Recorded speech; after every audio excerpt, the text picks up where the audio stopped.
Assalamualaikum warahmatullahi wabarakatuh. Alhamdulillahirabbil alamin. Wassalatu wassalamu ala Rasulillahil karim wa ala alihi wa sahbihi wa man wala, amma ba'd.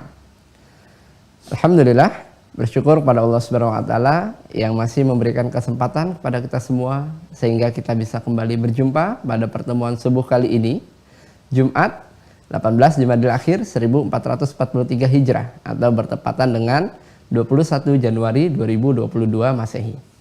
Salawat serta salam juga mari kita curahkan kepada junjungan kita, Nabi besar kita, Nabi Muhammad Sallallahu Alaihi Wasallam, yang semoga kita semua termasuk ke dalam golongan umatnya yang mendapatkan syafaatnya di hari kiamat kelak. Amin. Selamat datang Mahasantri Mahat Islam Rafiatul Akhyar atau yang biasa kita kenal dengan Mahasantri Mira Institute. Bagaimana kabarnya? Semoga semua dalam keadaan sehat walafiat dan kita semua senantiasa dalam perlindungan Allah Subhanahu wa taala. Amin. Alhamdulillah. Insyaallah pada subuh ini kita akan masuk kepada pembahasan tata cara salat. Sebelumnya kami ingin mengingatkan kepada rekan-rekan sekalian yang sudah terdaftar dan sudah memiliki perangkat belajar Mira Institute, silakan aktifkan akunnya dengan cara melengkapi data diri teman-teman sekalian. Bagaimana caranya? Teman-teman bisa melihat kembali pada email teman-teman, pada folder inbox, username dan juga password yang sudah dikirimkan oleh tim admin. Jika teman-teman belum menemukan pada folder inbox, teman-teman bisa merujuk ke folder spam ataupun folder junk, karena ada kemungkinan username dan juga password yang kami kirimkan masuk ke folder tersebut. Cara aktifkannya cukup mudah. Silahkan login di website resmi Mira Institute, masuk ke mira.quantumakhir.com. Lalu teman-teman bisa menekan tombol login, gunakan username-nya berupa email dan juga password-nya berupa nomor telepon yang sudah teman-teman daftarkan dan sudah teman-teman dapatkan pada email teman-teman sekalian. Untuk password-nya, teman-teman bisa menggunakan dua cara. Pertama dengan angka 0 di awalnya, sebagai contoh di 0812 sekian. Jika belum berhasil, teman-teman bisa menggunakan angka 62 di awalnya, sebagai contoh di 62812 sekian. Sangat penting bagi teman-teman bisa mengaktifkan akunnya agar data teman-teman bisa terbaca oleh sistem kami dan teman-teman bisa menikmati setiap fitur-fitur yang sudah disajikan di website resmi Mira Institute, seperti mendownload kitab rujukan ataupun materi yang sudah di-scan atau sudah di-upload oleh tim admin. Teman-teman juga bisa mereview kembali video-video kajiannya dari awal pertemuan sampai dengan hari kemarin, dan teman-teman juga bisa mengevaluasi pemahaman teman-teman sekalian dengan menjawab beragam macam pertanyaan yang sudah disajikan di website resmi Mira Institute. Teman-teman juga bisa mendapatkan kesempatan sesi konsultasi pada sesi zonasi yang sudah disampaikan sebelumnya. Untuk itu kami kembali mengingatkan untuk teman-teman bisa mengaktifkan akunnya dengan melengkapi data diri teman-teman sekalian. Bagi teman-teman yang masih belum menemukan username dan juga password, teman-teman bisa menghubungi admin di nomor yang sudah tertera pada layar teman-teman sekalian. Dan bagi teman-teman yang sudah tergabung, jangan lupa untuk join di grup resminya Mira Institute yang ada di Facebook dan juga di Telegram. Silahkan sesuaikan namanya seperti yang sudah tertera pada layar teman-teman sekalian. Insya Allah sesaat lagi sesi utama akan segera kita mulai. Untuk itu kami mengingatkan pada rekan-rekan sekalian untuk senantiasa mengikhlaskan hatinya dan juga meluruskan niatnya hanya untuk mencari ridha Allah Subhanahu wa taala. Serius dalam menyimak sesi materi yang akan disampaikan.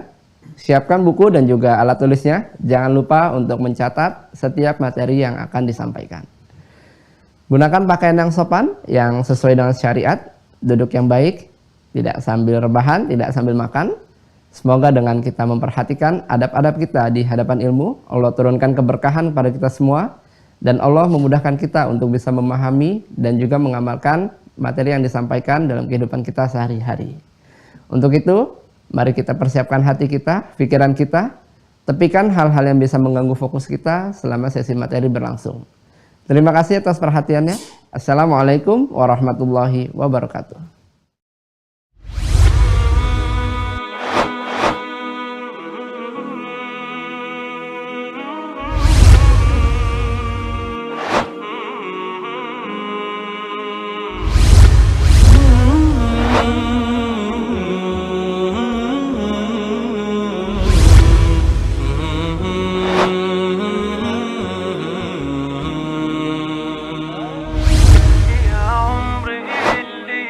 راحت أحلى ما أوهام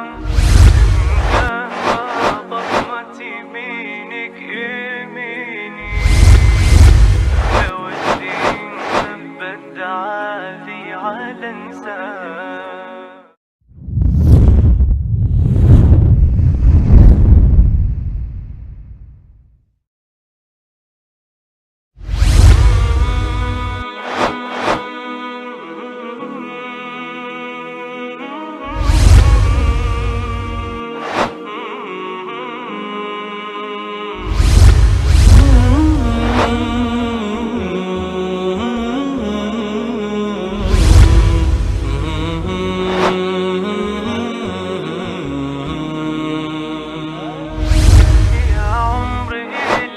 راحت أحلى ما أوهام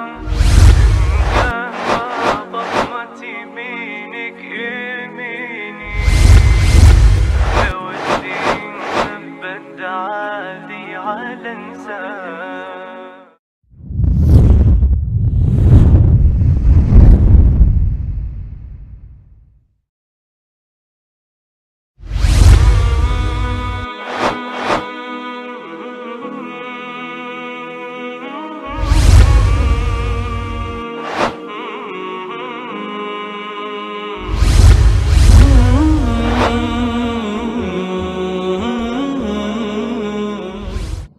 Bismillahirrahmanirrahim. Assalamualaikum warahmatullahi wabarakatuh. Alhamdulillahi wa kafa. Wassalatu wassalamu ala rasulillahil mustafa wa ala alihi wa sahbihi wa man wafa wa ba'd. Fa ya ahbaballahi wa ahbab rasulihi sallallahu alaihi wasallam, usi nafsi wa iyyakum bi taqwallahi faqad fazal muttaqun fala tamutunna illa wa antum muslimun. Faqala ta'ala ya ayyuhalladzina amanu taqullaha haqqa tuqatih wa la tamutunna illa wa antum muslimun. Saudara-saudariku, berjumpa kembali dalam Ta'lim Mira di pertemuan kali ini. Alhamdulillah, kita awali dengan bersyukur pada Allah Subhanahu wa taala. Kita masih diberikan kesempatan beraktivitas sesuai dengan ajal yang telah Allah tetapkan. Semoga seluruh aktivitas kita, baik yang telah, sedang atau akan kita lalui, diridhai dan diberkahi oleh Allah Subhanahu wa taala. Semoga seluruh saudara-saudari kita yang berkehidupan, beraktivitas sampai dengan detik ini, namun belum beriman, diberikan kekuatan dalam jiwa dan lisan mereka untuk mampu bersyahadat sebelum wafat dan kembali kepada Allah. Pun demikian, semoga para pelaku maksiat, dan boleh jadi kita termasuk di antara mereka, diberikan kekuatan, hidayah dalam jiwanya, untuk bisa bertaubat dan memperbaiki kualitas kehidupan lebih baik, dan semoga kita semua wafat dalam keadaan husnul khatimah, insyaallah. Baiklah, kita akan mencoba melanjutkan kajian kita di pertemuan subuh kali ini waktu Indonesia bagian Barat, masih dalam pembahasan pokok yang kedua dalam dinul Islam, yaitu pokok ibadah, dan telah kita masuki dari pokok yang kedua itu tentang ibadah di bagian yang pertama, yaitu amalan pokok dalam ibadah berupa sholat. Di pertemuan yang lalu kita telah hadirkan pengantar pokok terkait dengan fikih sholat ini, yaitu tentang tata cara bagaimana memahami filosofi sholat, mengapa kita mesti menunaikan sholat, kemudian dalil-dalil yang terhubung pada perintah sholat baik dalam Al-Quran ataupun hadis-hadis Rasulullah SAW yang mengonfirmasi keterkaitan antara sholat dengan iman, ibadah dengan akidah. Pun demikian kita juga telah membahas tentang manfaat-manfaat sholat yang bila kita kerjakan, justru seluruh manfaat dari ibadah ini akan kembali kepada pribadi dan diri kita masing-masing. Untuk itu tentunya kita berharap bahwa saat kita dapat menunaikan sholat ini, mengonfirmasi kekuatan iman dalam diri kita. Kemudian yang kedua, menghadirkan manfaat seperti yang telah Allah sampaikan dan dirasakan betul oleh orang-orang yang berkehidupan di masa Rasulullah SAW ketika diajarkan oleh Nabi tata cara sholat dengan cara yang benar. Maka ketenangan bisa diraih, kebahagiaan, kesuksesan, dan puncaknya adalah keterhubungan dengan Allah Subhanahu wa taala yang itu menjadikan kenikmatan dalam hidup bisa dirasakan. Untuk itulah hari ini kita akan mencoba memasuki bagian pokok tentang teknis pelaksanaan tata cara dan hal-hal yang terkait dengannya. Karena itulah kemudian kita akan langsung saja memulai pembahasan subuh ini terkait dengan tata cara ya. Jadi kita sudah masuk kepada praktek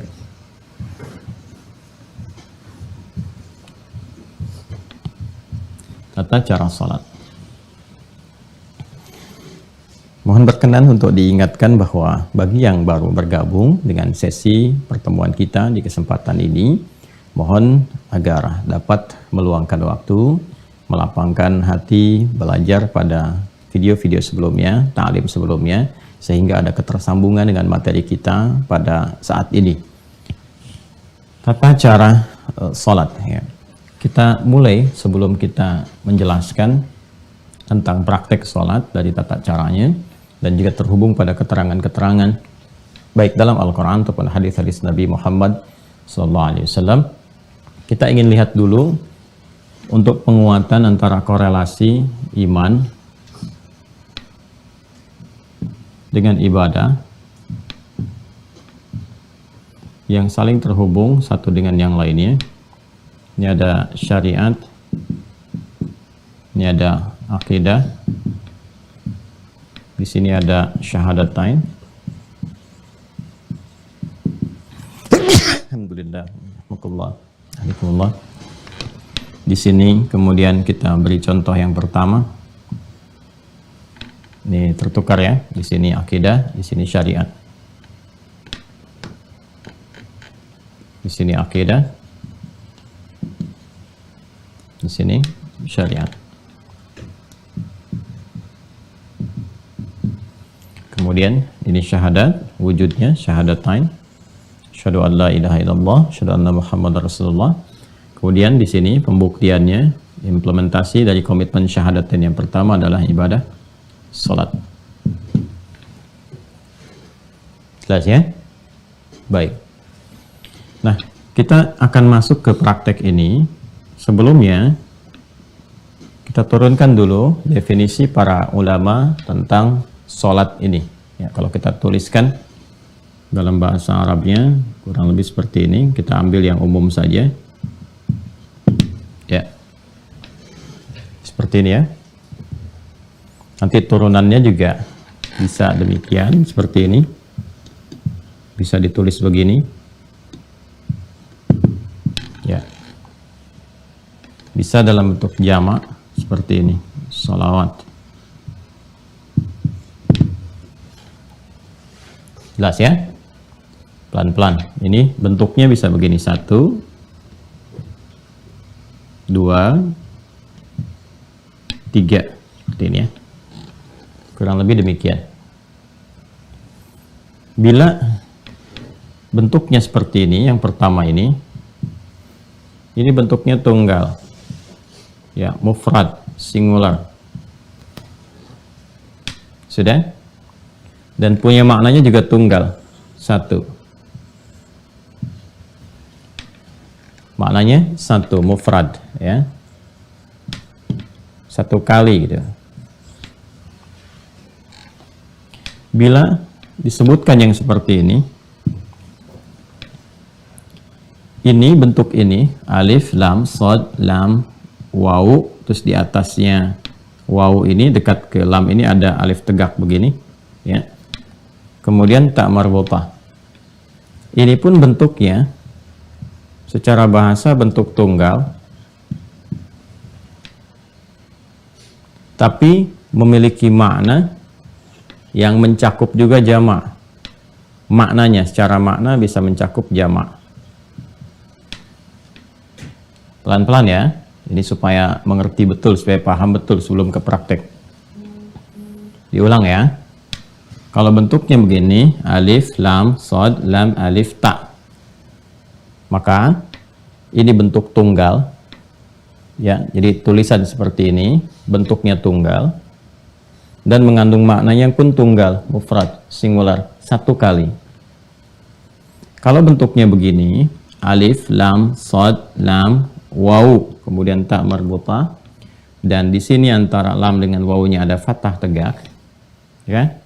Ini bentuk ini tunggal juga bentuknya ya secara kata, tapi maknanya bisa mengandung unsur jamak ya. Contoh misalnya kalau saya katakan bentuk seperti ini tunggal tapi mengandung unsur jamak, meliputi sesuatu yang banyak, seperti al-ins ya atau insan. Baik, Kalau disebutkan al-ins menunjuk pada sifat kelembutan, keramahan, penampakan, insan, totalitas aktivitasnya, itu kan bentuknya tunggal, ya kan? Satu. Tapi dia mencakup cakupan yang luas, baik laki-laki atau perempuan. Insan itu kan manusia, mau manusianya laki-laki, mau perempuan dan sebagainya. Jadi ada satu bentuk, satu kata yang dalam bahasa itu cakupannya bisa luas, bisa mencakup banyak, ya. Jadi ini secara diksinya, tulisannya bentuknya tunggal. Ini yang pertama, maknanya juga tunggal. Ini bentuknya tunggal, tapi maknanya bisa jamak, bisa banyak. Ya, alam. Ya, dalam bahasa Arab itu alam, al-alam. Ya, alam itu bentuknya tunggal. Ya, bentuknya tunggal secara kata, tapi maknanya jamak. Mencakup apa saja? Mau alam hewan, alam tumbuhan, alam manusia, alam jin dan seterusnya. Ya, kalau mau digabungkan lagi keseluruhannya, dijamakkan jadi alamin.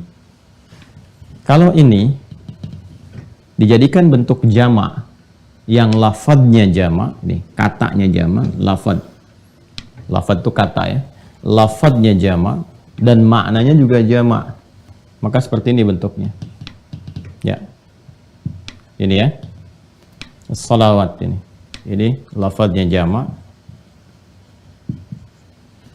sudah, dan maknanya pun jamak.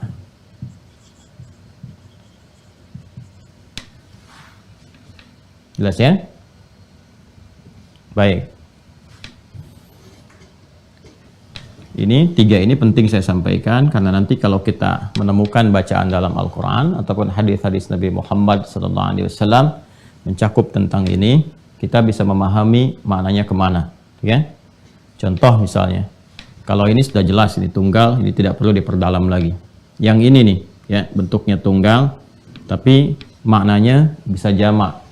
Ya, maksudnya apa? Kalau disebutkan seperti ini, ya ini yang dimaksudkan adalah menuju kepada pengertian sholat ke sini, sholat, tapi mencakup semua jenis sholat keseluruhannya. Jadi disebutkan dengan satu lafaz, tapi mencakup umum, bisa fardu, bisa sunnah dan sebagainya, dicakup keseluruhannya. Yang tercakup dalam definisi sholat, mau sifatnya wajib, ya hukumnya yang fardu, ataupun yang nawafil, nafilah yang berhukum sunnah, ini menggunakan bentuk yang seperti ini. Ya, contoh Al-Baqarah di ayat ketiga misalnya, ya kan? Itu kalimat salat pertama dalam Al-Quran. Alladzina yu'minuna bil ghaib, ya, wa yuqimunas shalah. Alladzina yu'minuna bil ghaibi wa yuqimunas shalah. Coba buka deh mushafnya. Ya, buka. Kalau Anda buka mushaf tulisannya harus begini. Yang bentuk kedua ini. Alif, lam, sod, lam, kan wawu, fathah tegak, tak marbutah. Harus berbentuk yang begini. Ya, bukan yang nomor 3 atau nomor 1. Nomor 2 yang ini. Jelas ya? Nanti ada ilmu rasam juga. Ya, ilmu rasam itu ilmu tentang tulisan. Di Al-Quran itu kan saat dituliskan di mushaf, itu mencakup jenis-jenis bacaan dan makna. Tercover di situ, makna dan bacaannya. Itulah mukjizatnya Al-Quran. Saat dibacakan, saat dituliskan pun nggak boleh sembarangan ya tulisannya. Makanya saya sarankan kepada teman-teman atau juga nanti ada adik-adik yang masih menulis atau di kuliahan, ya kan, bikin skripsi, tesis atau disertasi, kalau sudah akan menyantumkan ayat, saran saya jangan diketik sendiri, ya, masukkan misalnya, taruhlah ada dari aplikasi misalnya, ya, atau misalnya ada ya feature-feature tentang Quran yang bisa Anda copy paste dimasukkan, karena dari tulisannya ini punya mencakup makna dan lafaz tersendiri, ya. Jelas ya, seperti ini gambarannya.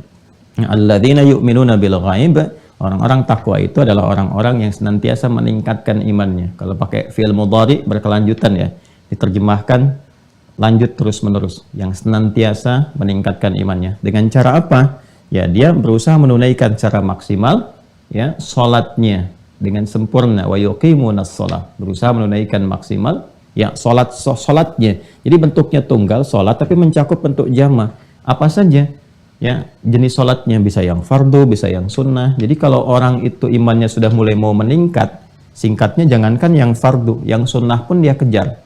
Ya, ini indikator peningkatan iman itu sudah mulai meningkat ya dari aspek ibadahnya. Di pertemuan-pertemuan lalu kita sudah menyampaikan bahwa ibadah ini selain mengonfirmasi keberadaan iman juga menjadi indikator ukuran atau parameter kekuatan iman seseorang. Jadi kalau ibadahnya meningkat, ini menunjukkan imannya kuat. Ya, kalau ibadahnya di pokok-pokok saja, imannya standar. Kalau ibadahnya yang pokok pun menurun, malas-malas dikerjakan, maka ini menunjukkan cahaya imannya lemah. Nah, maka di sini ketika menggunakan bentuk tunggal dengan makna jama, ini mencakup semua jenis sholat. Ya, jadi kalau orang sudah mau meningkatkan imannya, alladzina yu'minuna bil ghaib, semakin dia ingin tingkatkan, maka semua jenis sholat-sholat yang pernah diajarkan Rasulullah, disebutkan, diisyaratkan dalam Al-Quran, dia coba keluarkan, dia tunaikan. Ini yang dimaksudkan bentuknya tunggal, tapi mencakup maknanya jamak luas. Kalau sudah seperti ini, as-salawat ini, alif, lam, sad, lam, waw, alif, tak maftuhah, begini, tak terbuka, maftuhah. Ini yang dimaksudkan bentuknya jamak. Sudah? Lafadznya jamak, maknanya jamak. Kalau ada bentuk seperti ini di dalam Al-Quran ataupun hadis-hadis Nabi Muhammad SAW, pada umumnya menunjuk makna salat fardu. Ya, salat fardu. Kalau yang seperti ini nih, bentuk ketiga, yang berhukum wajib.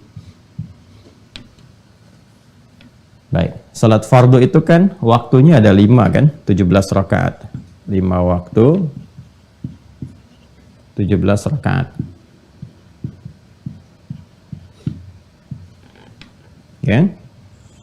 5 waktu subuh, zuhur, asar, maghrib, isya, ya kan? Baik, nah itu 17 rakaat. Oke, 24 4 3 4, 2 subuh, 4 zuhur, 4 asar, 3 maghrib, 4 isya. 5 ini kan bentuk jamak. Ya, saya ulang ya. 5 ini bentuknya jamak. 1 tunggal, kan? 2 itu sudah mutsanna dalam bahasa Arab, bentuk 2 dual. Kemudian lebih daripada itu sudah masuk kepada bentuk jamak. Nah, 5 waktu ini karena masuknya jamak, untuk menunjukkan bahwa ini pokok, dan pokok itu kan sifatnya wajib. Kalau wajib itu sudah nggak boleh tinggal. Ya, sama sekali harus dikerjakan, nggak boleh tertinggal. Jangankan misalnya dari waktunya, dari rakaatnya pun harus sempurna. Betul, waktunya 5, cuman subuhnya 1 rakaat misalnya, ya keliru, ya kan? Tetap harus 5 waktu, 17 rakaat. Harus sempurna keadaannya. Ya, karena sifatnya ini mengikat, fardu, pokok, wajib dilakukan, maka kata yang mewakilinya pun harus tegas sifatnya. Ya, nggak boleh bersifat umum. Nah, kalau ini kan masih umum nih. Yang ini nomor 2 masih umum. Ya kan? Walaupun tunggal mencakup jamak tapi masih luas. Kalau yang ini jelas tunggal saja, bahkan bisa bermakna secara kebahasaan berarti doa, gitu kan? Nah, kalau yang ini, kalau sudah ada as-salawat, ini sudah jelas penunjukannya, dilalahnya jelas menunjuk kepada yang pokok, yang fardu dengan jumlah rakaat 17, dengan jumlah waktu ada 5. Contoh misalnya kita hadirkan Quran surah kedua Al-Baqarah ayat 238. Jelas ya? Paling kanan sebelah atas di pojok di mushaf. Ya, untuk mempercepat. Hafizu 'alas salawati. Bentuknya begini. Harus begini. Harus nomor 3. Ya. Hafizu 'alas salawati was salatil wusta wa qumu lillahi qanitin. Ada ayatnya? Ya, hafizu. Begini ya. Hafizu 'ala. Nah, as-salawat. Nah, bentuknya harus bentuk ketiga. Ya, perhatikan. Saya tidak mengetahui di terjemahan Anda yang saat ini pegang mushaf misalnya, atau ada aplikasi yang diinstalkan, ini diterjemahkan dengan apa. Ya, walaupun boleh jadi, ini rata-rata yang umumnya terjemahkan dengan jagalah gitu kan. Jagalah oleh Anda sekalian waktu-waktu sholat. Ya, jagalah oleh Anda sekalian ya sholat-sholat yang telah ditetapkan. Jadi kalau sudah bentuknya begini, ini yang dimaksudkan sholat fardu yang pokok. Ya, jadi jangan sampai tinggal nih, jangan sampai waktunya berkurang atau rakaatnya tidak tepat. Ini sudah sempurna ya, nggak usah kreatif. Jadi nggak usah mengurangi atau menambah. Jadi yang sempurna betul itu jangan dikurang, jangan ditambahi. Ya, dikurangi tidak sempurna, ditambah juga menjadi celah. Ingat ya. Dikurangi itu tidak sempurna, ditambah menjadi celah. Jadi sudah 5 waktu 17 rakaat. Nah, ini yang pokok sifatnya yang fardu. Maka kalau sudah ditetapkan kata Allah, jaga. Nah, ini bentuk jaganya tuh menggunakan bentuk, kalau di ilmu saraf itu di tasrifnya dari wazan fa'ala yufa'ilu, hafadha yuhafidhu. Asalnya ini. Hafadha yuhafidhu. Ini. Ya. Bukan menggunakan kata hafidha yahfadhu. Yang begini bentuk yang enggak ada alifnya. Sebentar ya, kita detilkan dulu supaya mengerti betul apa yang kita kaji. Kalau begini, nggak ada alif, hafidha, ini menjaga. Menjaga. Penjagaannya bisa dijaga secara fisikal, bisa dihafalkan. Dengan menghafal itu, menjaga itu supaya nggak lepas. Ya, orangnya disebut hafidh. Hafidh. Orang-orang sekarang penghafal Quran disebut hafidh. Kenapa disebut hafidh? Karena dia menjaga Quran dalam dirinya supaya nggak keluar. Jaga dalam ingatannya, gitu kan? Ya, walaupun para ulama dulu menyebutnya dengan hamilul Quran, ya kan?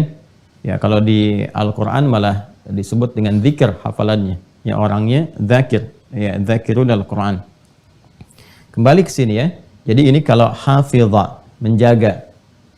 Kalau yang ini ada alifnya, hafadha, yuhafidhu, ya.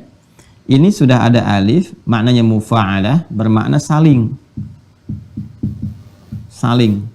Saling menjaga. Jadi kalau pakai yang ini nggak pakai alif, hafidha yahfadhu, kata perintahnya ihfadh. Yahfadhu jamaknya, ya. Hafidha yahfadhu, ihfadh. Ihfadh. Begini. Kalau ini hafidhu dari kata hafadha, ya, ada alifnya. Kalau tambahan ada alif setelah huruf pertama, ini maknanya saling. Wazannya fa'ala yufa'ilu. Ya, kayak musafahah dari kata safaha yusafihu. Ya, saling bersalaman, saling. Jadi kalau mau salaman itu jangan ya akhlaknya, adabnya ya, kalau kita ingin sama-sama gitu kan menghadirkan ke lapangan, itu berdua menyampaikan seperti ini, saling menjawab. Jadi kalau satu sudah begini, jangan salah satu menyampaikan, satu nggak respon atau harus dipaksa oleh salah satu, ya. Nah, yang normal itu saling. Makanya safaha itu kan asalnya sesuatu yang lapang. Jadi kalau orang lapang itu salaman itu ya otomatis saja kedua-duanya saling bersalaman begini, ya. Tapi kalau salah satu ada yang belum lapang, biasanya satu begini, yang satu lambat, atau satu begini gitu ya. Nah, itu bukan disebut musafaha namanya. Karena safaha itu asalnya sesuatu yang lapang hatinya. Ciri kelapangan hati itu ya bisa dilihat dalam bentuk perilakunya. Salah satunya akan merespon dengan cepat di antara satu dan keduanya. Itu gambarannya. Nah, ini hikmahnya apa menggunakan turunan dari kata hafadha dan kata perintahnya hafidhu, menunjuk makna saling, ya, untuk memberikan kesan bahwa saking pentingnya yang fardu ini, yang pokok ini, yang wajib ini, ya, dan diwajibkan oleh Allah untuk memaksa manusia, hamba-hambanya, mendapatkan rahmat Allah. Karena ada orang-orang yang belum paham gitu kan, bahwa sholat itu penting untuk kebahagiaan, sholat itu penting untuk kesehatan, jiwa, fisik, dan akal. Sholat itu penting untuk ketenangan, gitu kan? Dan turunan-turunan lain yang telah kita bahas di pertemuan yang lalu. Sedangkan Allah itu kan maha pemilik rahmat yang sempurna, luas rahmatnya. Wasiat rahmatuh, ya, sangat luas rahmatnya, disebut dengan Rahman, ya, dinamakan dengan Rahim. Saking luasnya, itu Allah sampai memaksa. Kalau nggak sayang, nggak akan dipaksa. Ya, jadi biarkan aja suruh milih. Tapi karena Allah sayang supaya hidup kita itu bahagia, hidup kita itu sukses, nyaman, ya kan?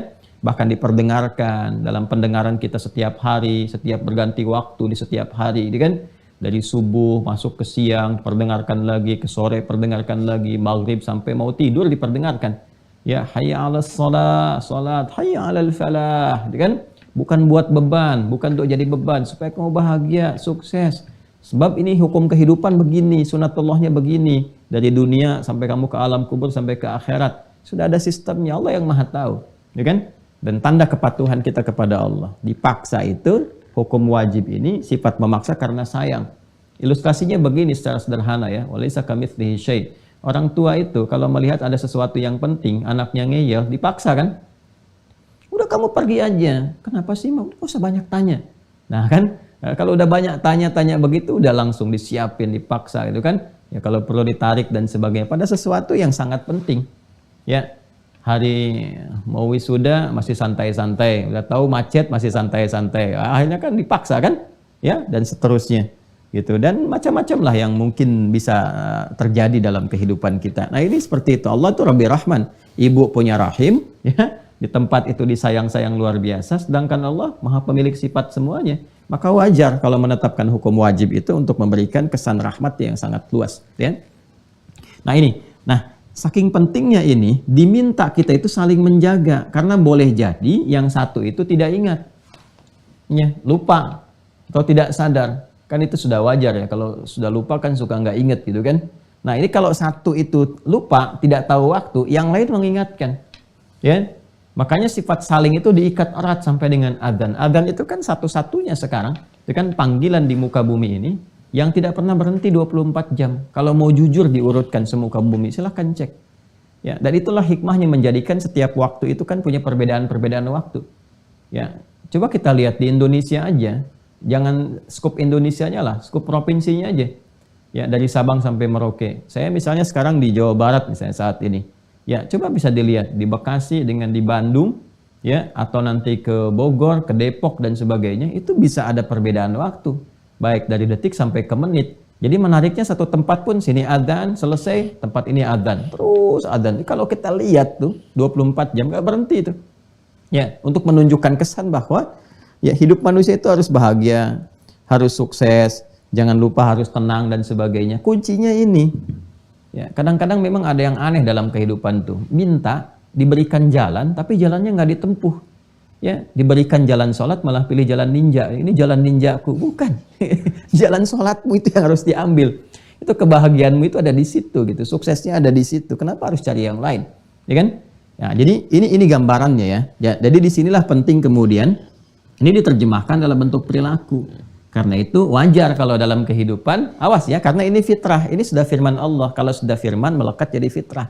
Ya, karena itu wajar kalau tiba-tiba kemudian ya ayah, ibu bisa mengingatkan anak, nah sudah adzan, oh iya mah, karena ini sifatnya sudah melekat, ya kan? Atau anak bisa mengingatkan orang tua, atau bahkan teman, atau yang paling dahsyat, yang belum beriman, teman anda, ya jalan dengan anda, adzan itu bisa mengingatkan, sudah adzan dulu, apa kamu nggak sholat dulu tuh? Ya, nah, itu bersyukurlah, alhamdulillah, kan artinya ada satu pancaran yang sampai kepada jiwa dia, tinggal anda sebagai temannya bagaimana mendoakan dia, bermohon kepada Allah dalam setiap sujud anda di malam hari, menyontohkan nilai keislaman yang baik kan, nah, sehingga dia berkesempatan mendapatkan hidayah Allah Subhanahu wa taala untuk bersyahadat. Nah ini ya sifatnya saling. Nah ini kalau kita bawa ke dalam kehidupan berkeluarga atau kehidupan sosial misalnya, ada dipraktekkan. Saling itu kan wasilahnya banyak. Bisa dengan lisan mengingatkan bagi yang tahu kan, atau nanti dibuatkan jadwal-jadwal sholat, tempel tuh ya, kalau perlu ditempelkan di dinding misalnya, di kamar, di meja makan, nggak apa-apa, ditempelkan aja waktu-waktu sholat itu ya, supaya diketahui ya. Kalau mau ditempelkannya dengan kreativitas deh ya, waktu sholat, waktunya kamu bahagia ya, engkau mencari kebahagiaan, ini waktunya, engkau mencari kesuksesan, ini jalannya ya, dan seterusnya. Jadi kita tuh paham begitu melihat waktu sholat, nah ini nih waktu bahagia saya nih ya, waktu curhat saya, waktu sukses saya ini. Jadi cara-cara seperti itu memberikan ibadah itu ternikmati, memberikan kesan ternikmati. Nanti dengan pembelajaran kehusyuan bisa hadir. Bagaimana caranya kita nikmat ibadah ya, dan khusyuk dalam menjalaninya, nikmat, senang, nyaman dengan memahami hikmah di balik itu. Kemudian juga khusyuk dilahirkan dari pemahaman ya tentang tata cara pelaksanaannya. Sudah paham ya? Kalau sudah mengerti ini semua, baru nanti sebelum masuk ke praktek, kita jelaskan dulu ya maknanya, definisinya, artinya. Dari definisi itu baru diketahui praktek. Jelas ya? Baik. Kalau kita ingin turunkan definisi, maka kita gunakan dulu dari kata yang paling awal ke sini ya. Salat. Tuliskan dulu ke sini. Salat secara bahasa, secara etimologi. Nah di Islam itu Masya Allah ya, tradisi keilmuannya itu luar biasa gitu. Jadi semua hal yang akan dikaji itu selalu diawali dengan definisi dulu untuk membatasi ruang pembahasan. ya, supaya tercakup apa yang akan dibahas dan mengeluarkan yang tidak penting, yang tidak perlu dibahas, ya kan? Dan esensi-esensi pembahasan itu terkumpul dengan sempurna dan memberikan kesan penguat yang dimaksud yang mau dibahas itu dalam aspek ini, ya, bukan aspek-aspek yang lain, sehingga disebut ta'rif itu al-jami' wal mani', ya, al-jami' wal mani', yang mencakup dan melarang, mencakup semua yang akan dibahas, melarang yang tidak terkait supaya masuk ke dalamnya, ya. Ini gambarannya. Jadi secara bahasa dulu, kalau bahasa nanti ini memiliki keumuman makna, mau ditarik kemanapun, ya, itu bisa memungkinkan.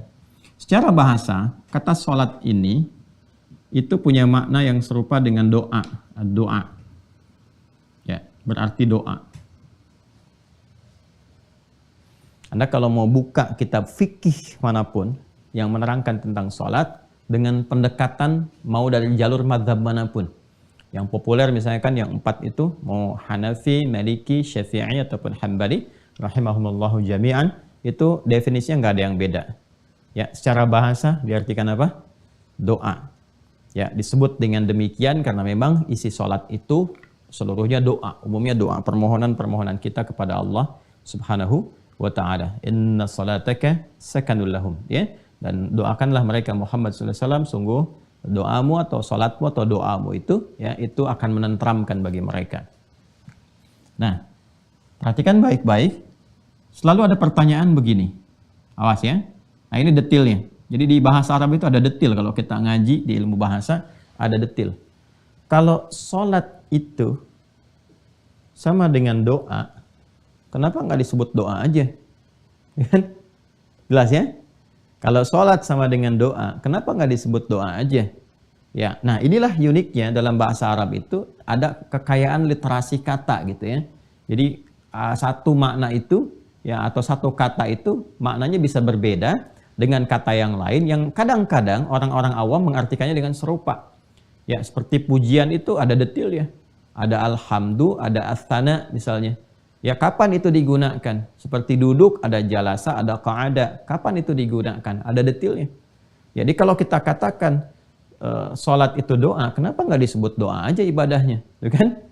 Ya, Anda bisa katakan begini, wah kalau doa kan sifatnya masih umum, ya kan?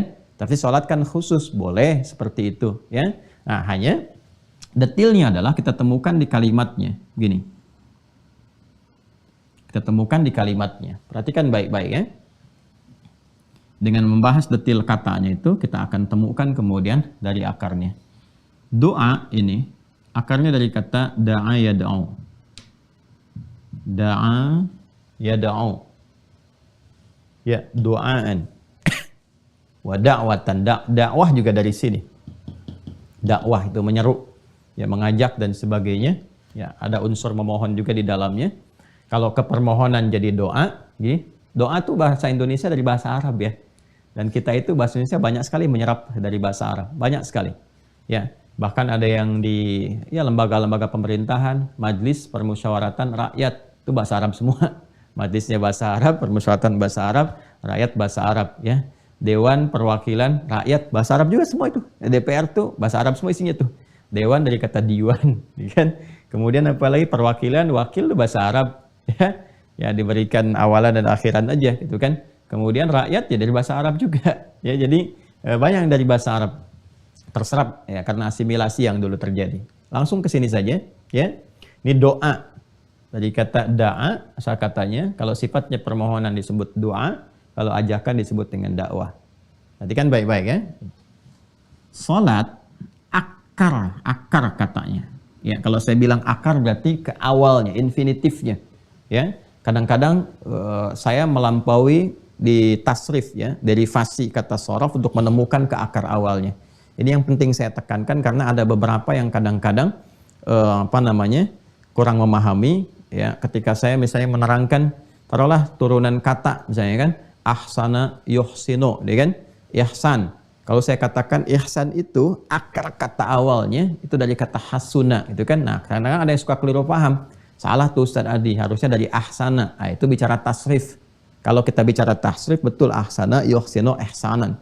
Tapi kalau kita ingin menggali sisi kebahasaan yang paling awal, ahsana itu kan ketika diberikan tambahan hamzah di depannya. Asal dari awalnya adalah hasuna atau al-husnu. Jadi kalau saya sedang bicara awal dari ilmu bahasa, ini menunjuk kepada dasar yang paling utama. Ya. Dasar yang paling utama di sini kalau kita gali akarnya itu dari wawu, shad, lam. Ya. Kalau ini da'a, ya kan? Ini alifnya asalnya wawu, ya. Kemudian karena di akhir nanti ada rumus di'ilat menjadi alif, ya. Singkatnya huruf ilat itu ada 3 nanti disingkat dengan ayu. Alif, wawu, ya. Perhatikan baik-baik ya. Da'a begini. Ini dari kata wasala. Wasala yasilu, ya. Silatan. Kemudian ke sini salat. Ini secara bahasa adalah sesuatu yang tersambung erat. Terkoneksi kuat. Ya, atau sesuatu yang sampai ke tujuan.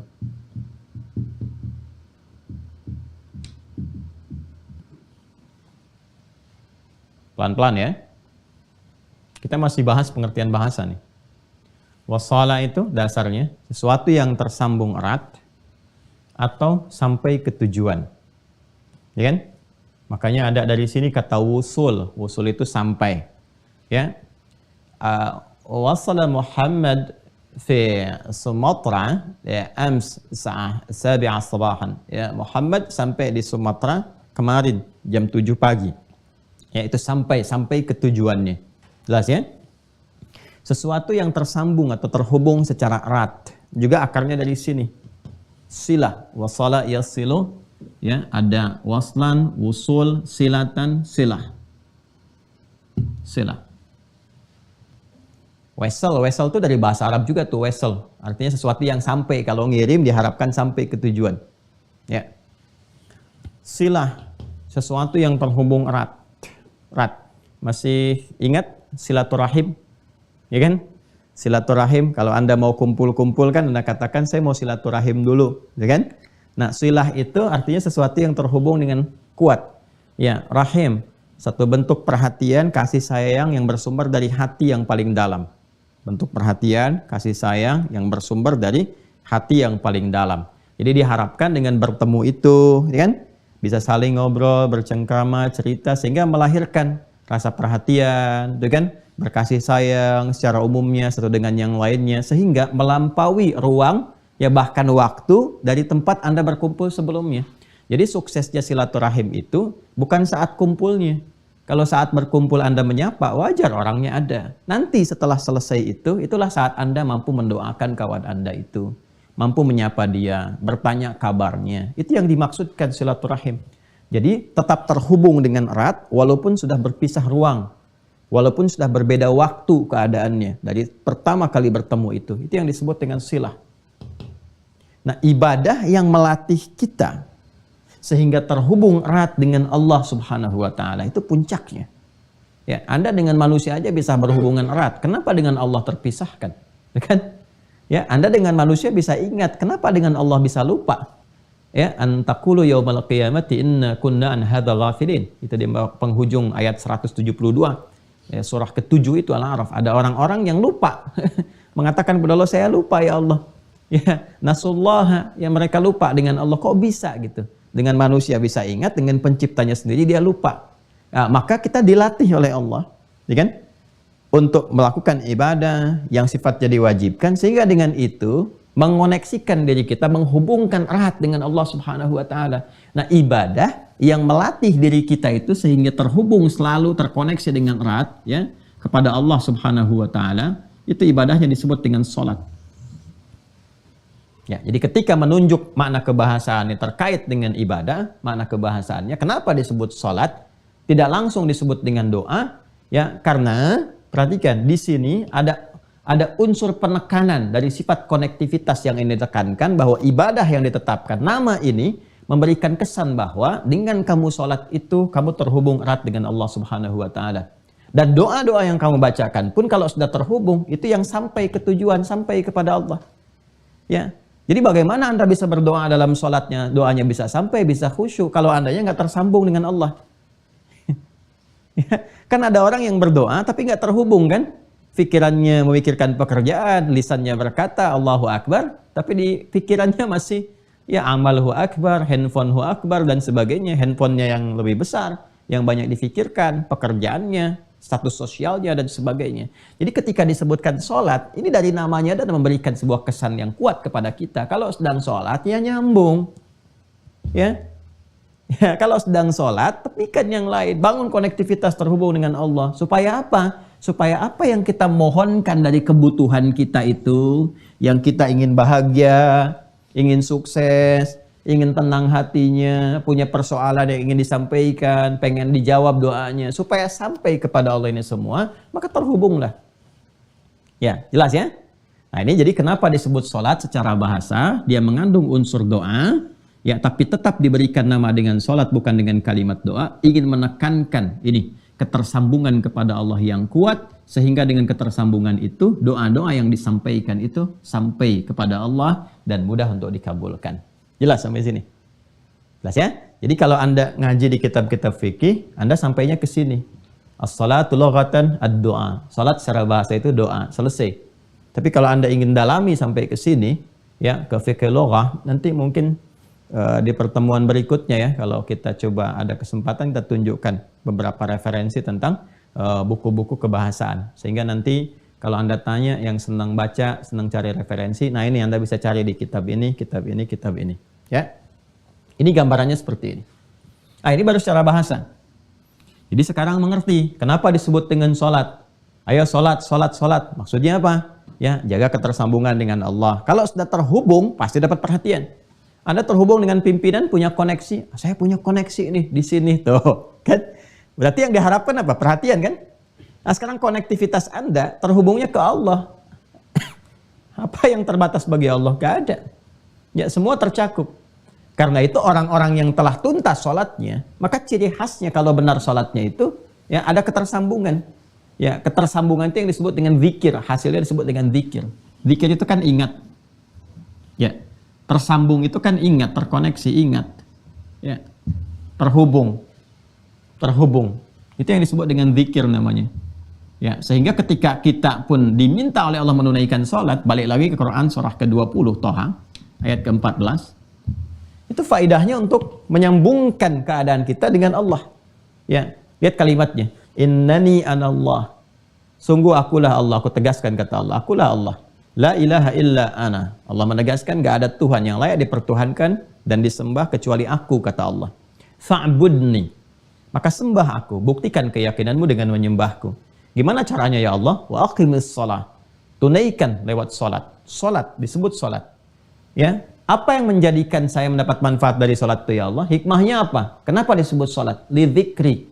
Lidzikri itu kalimatnya. Supaya ketika kalian menunaikan sholat itu terkoneksi denganku, ingat kepadaku. Ini.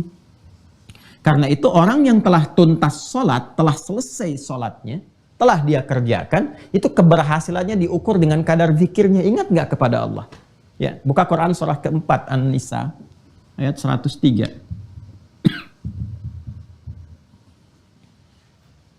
Ya, Quran surah 4 An-Nisa ayat 103. فَإِذَا قَضَيْتُمُ الصَّلَاةِ. Maka jika Anda telah tuntas mengerjakan sholat, fadhkurullaha.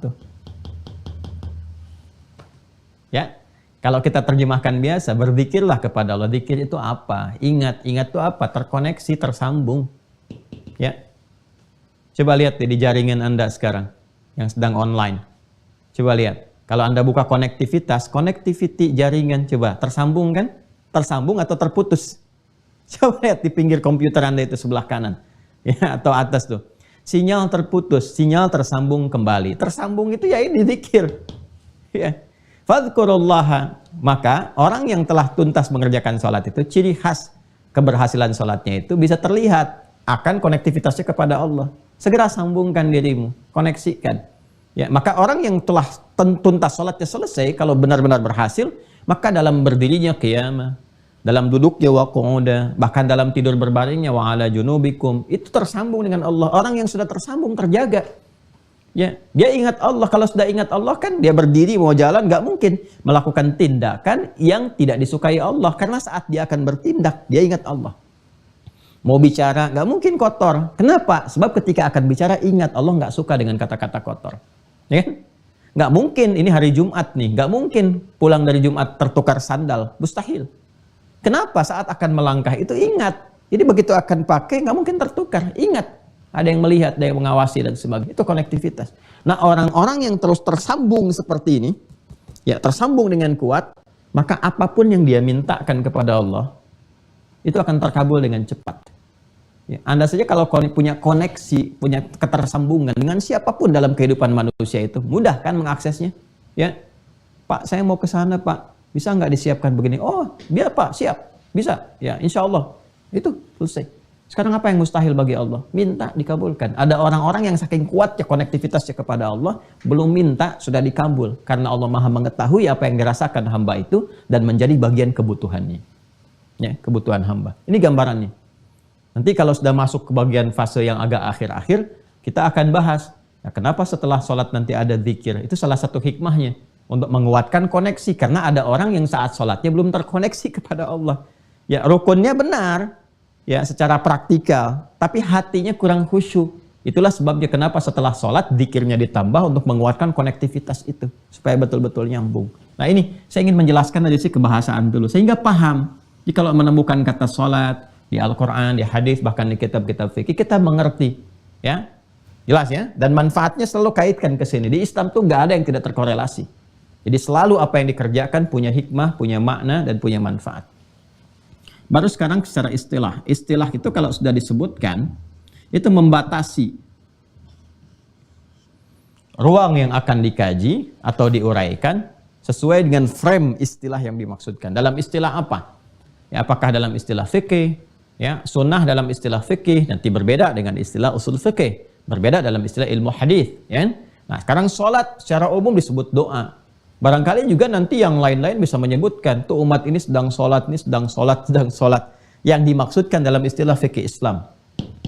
Ya, kalau dalam Islam ini yang dimaksudkan sholat. Ya, istilah ini mengonfirmasi yang bahasa. Bahasa ini kan mencakup tadi makna ketersambungan. Dari sini mendapatkan feedbacknya berupa manfaat, kan? Manfaat dalam kehidupan dan seterusnya. Nah, kalau sudah begini kan kita tanya bagaimana caranya kan? Ya, karena sholat yang kita kerjakan itu harus menyambungkan diri kita, terkoneksi penghambaan kita kepada Allah. Sedangkan ada orang-orang sholat nggak mendapatkan manfaat karena koneksinya ini terputus. Ya, ada yang lemah. Gitu aja lah kan kita ini sholat tuh online kan? Online itu kan terhubung. Ya sekarang Anda sedang online. Kalau sinyalnya jelek, koneksinya putus, bisa nggak sekarang menyimak? Tidak bisa. Ya, bagaimana Anda bisa menyimak dengan baik, bisa khusyuk? Kalau putus-putus kan, ini buffering nih, muter-muter. Nah, ada orang yang sholatnya buffering tuh. Di kepalanya muter-muter. Dunia macam-macam. Ya, padahal mijit nomornya benar. Kan nomornya kalau online sholat kan 24434 tuh kan, online-nya. Hotline sholat tuh 24434. Duanya subuh, 4 duhur, 4 asar, 3 maghrib, 4 isya. Bikin status tuh, udah hotline belum hari ini? Hotline ritual, kan? Itu kan ada orang yang betul mijit nomornya, cuman jaringannya, ya sinyalnya nggak kuat. Ya itu jaringan-jaringan tubuhnya tuh, yang otaknya yang macam-macam kemana-mana, makanya nggak terkoneksi. Nah, sehingga dari situ manfaat gak didapatkan. Ya, bagaimana untuk mendapatkan itu semua? Kita bertanya cara kan? Teknisnya bagaimana nih? Ya, diinstal dulu tuh semuanya masuk ya. Mohon maaf ya kalau bahasanya kita agak kembangkan sedikit ya supaya kita bisa mengerti karena dunia di setiap eranya itu kadang memiliki ragam bahasanya sendiri gitu supaya ketersambungan itu ada. Caranya bagaimana? Ya kan? Teknisnya seperti apa? Supaya ini kita bisa install dengan baik, caranya bagus, tersambung, manfaatnya dapat. Kalau sudah bicara begini, maka ini harus dibatasi dalam pengertian istilah. Untuk menghadirkan teknis, tata cara, keterkaitan tentang penunaian sholat yang dimaksudkan. Maka kalau kita buka dengan penjelasan istilah, selalu dibuka dengan kalimat ibadah. Mengonfirmasi bahwa sholat yang kita kerjakan itu adalah masuk dalam ranah ini. Anda silahkan kalau buka kitab fikih manapun, ya yang paling standar, itu pengertian sholat itu selalu dibuka dengan kalimat ibadah. Ibadah yang dibuka kan dengan takbir, diawali dengan takbir dan ditutup dengan salam. Nih, secara umum dulu. Awas, kalimat ibadah ini mengonfirmasi bahwa sholat yang ditunaikan itu masuk pada kategori pokok yang kedua dari 4 pokok itu. Ada akidah, ada ibadah, ada muamalah, ada akhlak. Sholat masuk pada kategori ini. Ketika disebutkan ibadah, konsekuensi keduanya mengonfirmasi dari iman. Artinya apa? Kalau dia sholat, berarti dia beriman. Seperti hadis yang kemarin saya sampaikan. Jelas ya? Dan ayat yang tegas menyampaikan, wa ma kana Allahu liyudhi'a imanakum. Ya kan? Artinya kalau ada orang nggak sholat, nggak ibadah, mengonfirmasi bahwa ada persoalan dalam imannya. Apalagi kalau dia mengaku muslim, mengaku beriman, nggak sholat. Nah, ini persoalan serius. Ya? Nah, ini gambarannya. Ibadah yang dibuka dengan takbir, ditutup dengan salam, yang tata caranya, teknisnya diatur lewat penjelasan Nabi SAW. Penjelasan dan contoh Rasulullah SAW. Ibadah yang dibuka dengan takbir, ditutup dengan salam melalui aturan dan ketentuan tertentu. Aturan tertentu. Mencakup rukun dan syarat. Awas ya, jadi ada aturannya. Jadi bukan sekedar dibuka dengan takbir, diakhiri dengan salam, baru takbir langsung salam. Tidak. Ya. Ada aturannya, ada ketentuannya, ada caranya, ada prakteknya. Awas, pelan-pelan ya. Nah, ini, saya akan kotaki dulu. Ini yang memberikan batas tentang pengertian sholat, yang mencakup makna ibadah di dalam Islam, yang dengan penunaian ibadah seperti ini sesuai dengan kualifikasi yang disebutkan, ini yang bisa menjadikan kita sampai tersambung kepada Allah, mendatangkan kekhusyuan, apa yang kita inginkan itu khusyuk, menikmati ibadah, dan dampaknya pada kehidupan melahirkan manfaat. Tanha 'anil fahsya'i wal munkar, tatmainnul qulub, falah, dan itu dampaknya dari sini ke sini dulu, nyambung dulu baru dapat. Ya. Makanya yang qad aflahal mu'minun itu, qad aflahal mu'minun, yang akan dapat falah insan beriman itu, sukses, bahagia. Kapan? Ya alladzina hum fi salatihim, yang mereka itu kualitas salatnya khasyi'un, khusyuk, nyambung dulu. Begitu tersambung, ada kenikmatan dalam salat, minta sesuatu, apa aja dikabulkan, falah dapat. Itu yang dimaksud hayya 'alal falah. Nah, cara ini harus terpenuhi dulu. Untuk khusyuk ada cara. Ya, jadi kalau kita mau ambil di sini, ya, tabelnya begini ya urutannya nih. Caranya, dari cara dapat kekhusyuan, ya, dari khusyuk kemudian mendapatkan manfaat. Manfaat ini banyak nanti. Ada terkait dengan dunia, ada terkait dengan alam kubur, ada terkait dengan akhirat. Dan konfirmasi di akhirat saat hisab pertama kali itu sholatnya. Ya, punya koneksi nggak dengan Allah tuh? Ya, tersambung nggak? Ya, dia ada hubungan hamba dengan pencipta nggak? Khalik makhluk nggak? Itu yang pertama dikonfirmasi sholatnya dulu. Ya, inna awwala ma yuhasabu bihil abdu yaumal qiyamati as-salah. Amalan pertama yang akan dihisab di hari kiamat itu sholat. Ya, idza salahat salaha sairu amali. Ya, jika bagus sholatnya, ini pertanda baik amal-amal yang lainnya. Wa idza fasadat fasada sairu amali. Dan jika jelek sholatnya, ada persoalan, ini menjadi pertanda yang tidak baik untuk amal-amal yang lain. Karena ini amalan pokoknya. Ya, ini tiang-tiangnya. Ya, ini ya. Jadi kalau kita ingin sampai ke sini nih, pertanyaannya, ya, Ustadz, kok bisa sholat mencegah perbuatan keji dan mungkar yang dulu-dulu, gitu kan? Ya, itu terjadi. Kenapa yang sekarang sholatnya sama, tapi tidak melahirkan manfaat-manfaat yang dimaksudkan? Cek, khusyuk nggak sholatnya? Ya? Oh, ternyata nggak khusyuk. Kenapa? Lihat caranya, cara menunaikannya. Nah, ini persoalannya. Jadi kalau caranya benar, lahir kehusyuan, ternikmati sholatnya, manfaat datang. Dunia yang 5 kemarin kita sebutkan. Ya, alam kubur terjaga, nanti dibuktikan saat masuk kuburan. Kalau sekarang kan belum kelihatan. Jadi saat masuk kubur baru terasa. Ya, kalau ingin cepat merasakan, ya nggak bisa juga sesuai ajal. Kalau ajalnya tiba, baru kemudian masuk ke sini. Di akhirat jelas, semua terkonfirmasi, semua jelas. Hadisnya, ayatnya, dan sebagainya. Nah, sekarang kita berada di fase ini. Karena pertanyaannya ini di awal tentang caranya, maka kita akan masuki fase yang ini. Nah, ini pengantar kepada cara. Pokoknya banyak mukaddimah deh. Karena mukaddimah itu dasar pemahamannya. Jadi kalau nggak disampaikan dari sini nih, bisa aja kita langsung bahas. Begini caranya, begini, begitu, dan sebagainya. Tapi kita nggak akan merasakan ya sensasi pembahasan dan pemaknaan yang mungkin bisa mengantarkan kepada motivasi yang kuat untuk menunaikan sholat dengan cara yang benar. Nah, ini kita akan gali, teman-teman, dengan mengambil penjelasan Nabi dulu. Kalau sudah masuk cara kan teknis ya. Kalau teknis kan sudah masuk pembahasan ya dan penjelasan. Kalau sudah masuk penjelasan, porsinya ada di hadis. Ya, di Rasulullah sallallahu alaihi wasallam. Rasulullah sallallahu alaihi wasallam. Temukannya di hadis. Ya, kalau cari dalil perintah di Al-Qur'an. Ya, Al-Qur'an dah menyampaikan perintah-perintah umum seperti ini. Teknis hadis, karena hadis kan bicara tentang contoh dan seterusnya ya. Ya, kalau semua dijelaskan di Quran, betapa tebal Quran itu. Karena semua detail ada di situ. Tidak. Itulah indahnya Islam. Yang terkait dengan praktikal bisa dilihat, ada kemudahan. Ya, tapi hal-hal umum yang secara prinsip mesti ada, langsung firman turun. Supaya nggak beda antara lafaz dengan makna. Yuk kita cek dalam hadis. Kita ambil dua yang paling sahih saja dulu ya. Karena ini baru dasar. Nanti setelah itu baru masuk kitab sunan. Ya, kita ambil di Al-Bukhari. Ya. Diambil tuh dilihat, maksudnya dicek, bukan diambil Al-Bukhari-nya. Ya, hadis riwayat. Kalau saya sebutkan HR, ya, hadis riwayat. Kalau saya sebutkan QS, Al-Quran surah. Jelas ya? Supaya sepakat dulu ya. Hadis riwayat Al-Bukhari. Nomor hadis 757. Nanti kita buka kitabnya.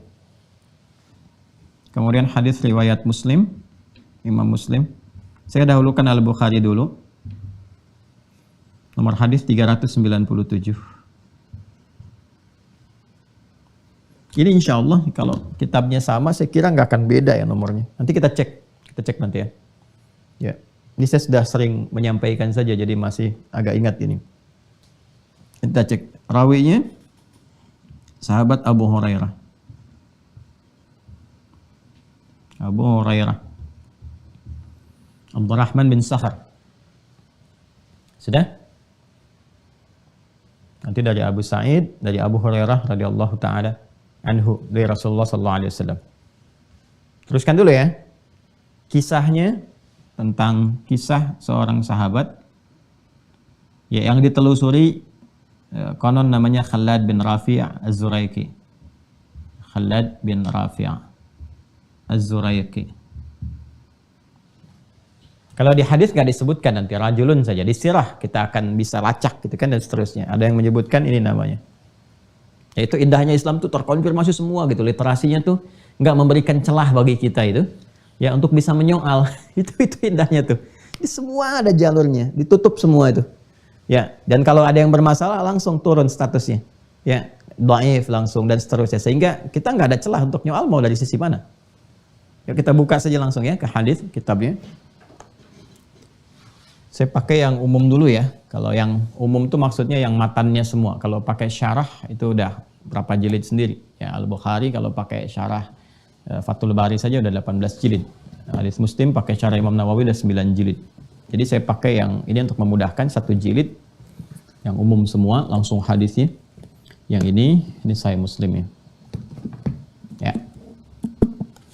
Sahih Muslim nomor hadis 397. Kita lihat Kitabus Shalah. Saya nggak keliru, Kitabus Shalah. 136 Pak kalau nggak salah namanya. 397. Nah ini dia nih. 134 ya, sama 134.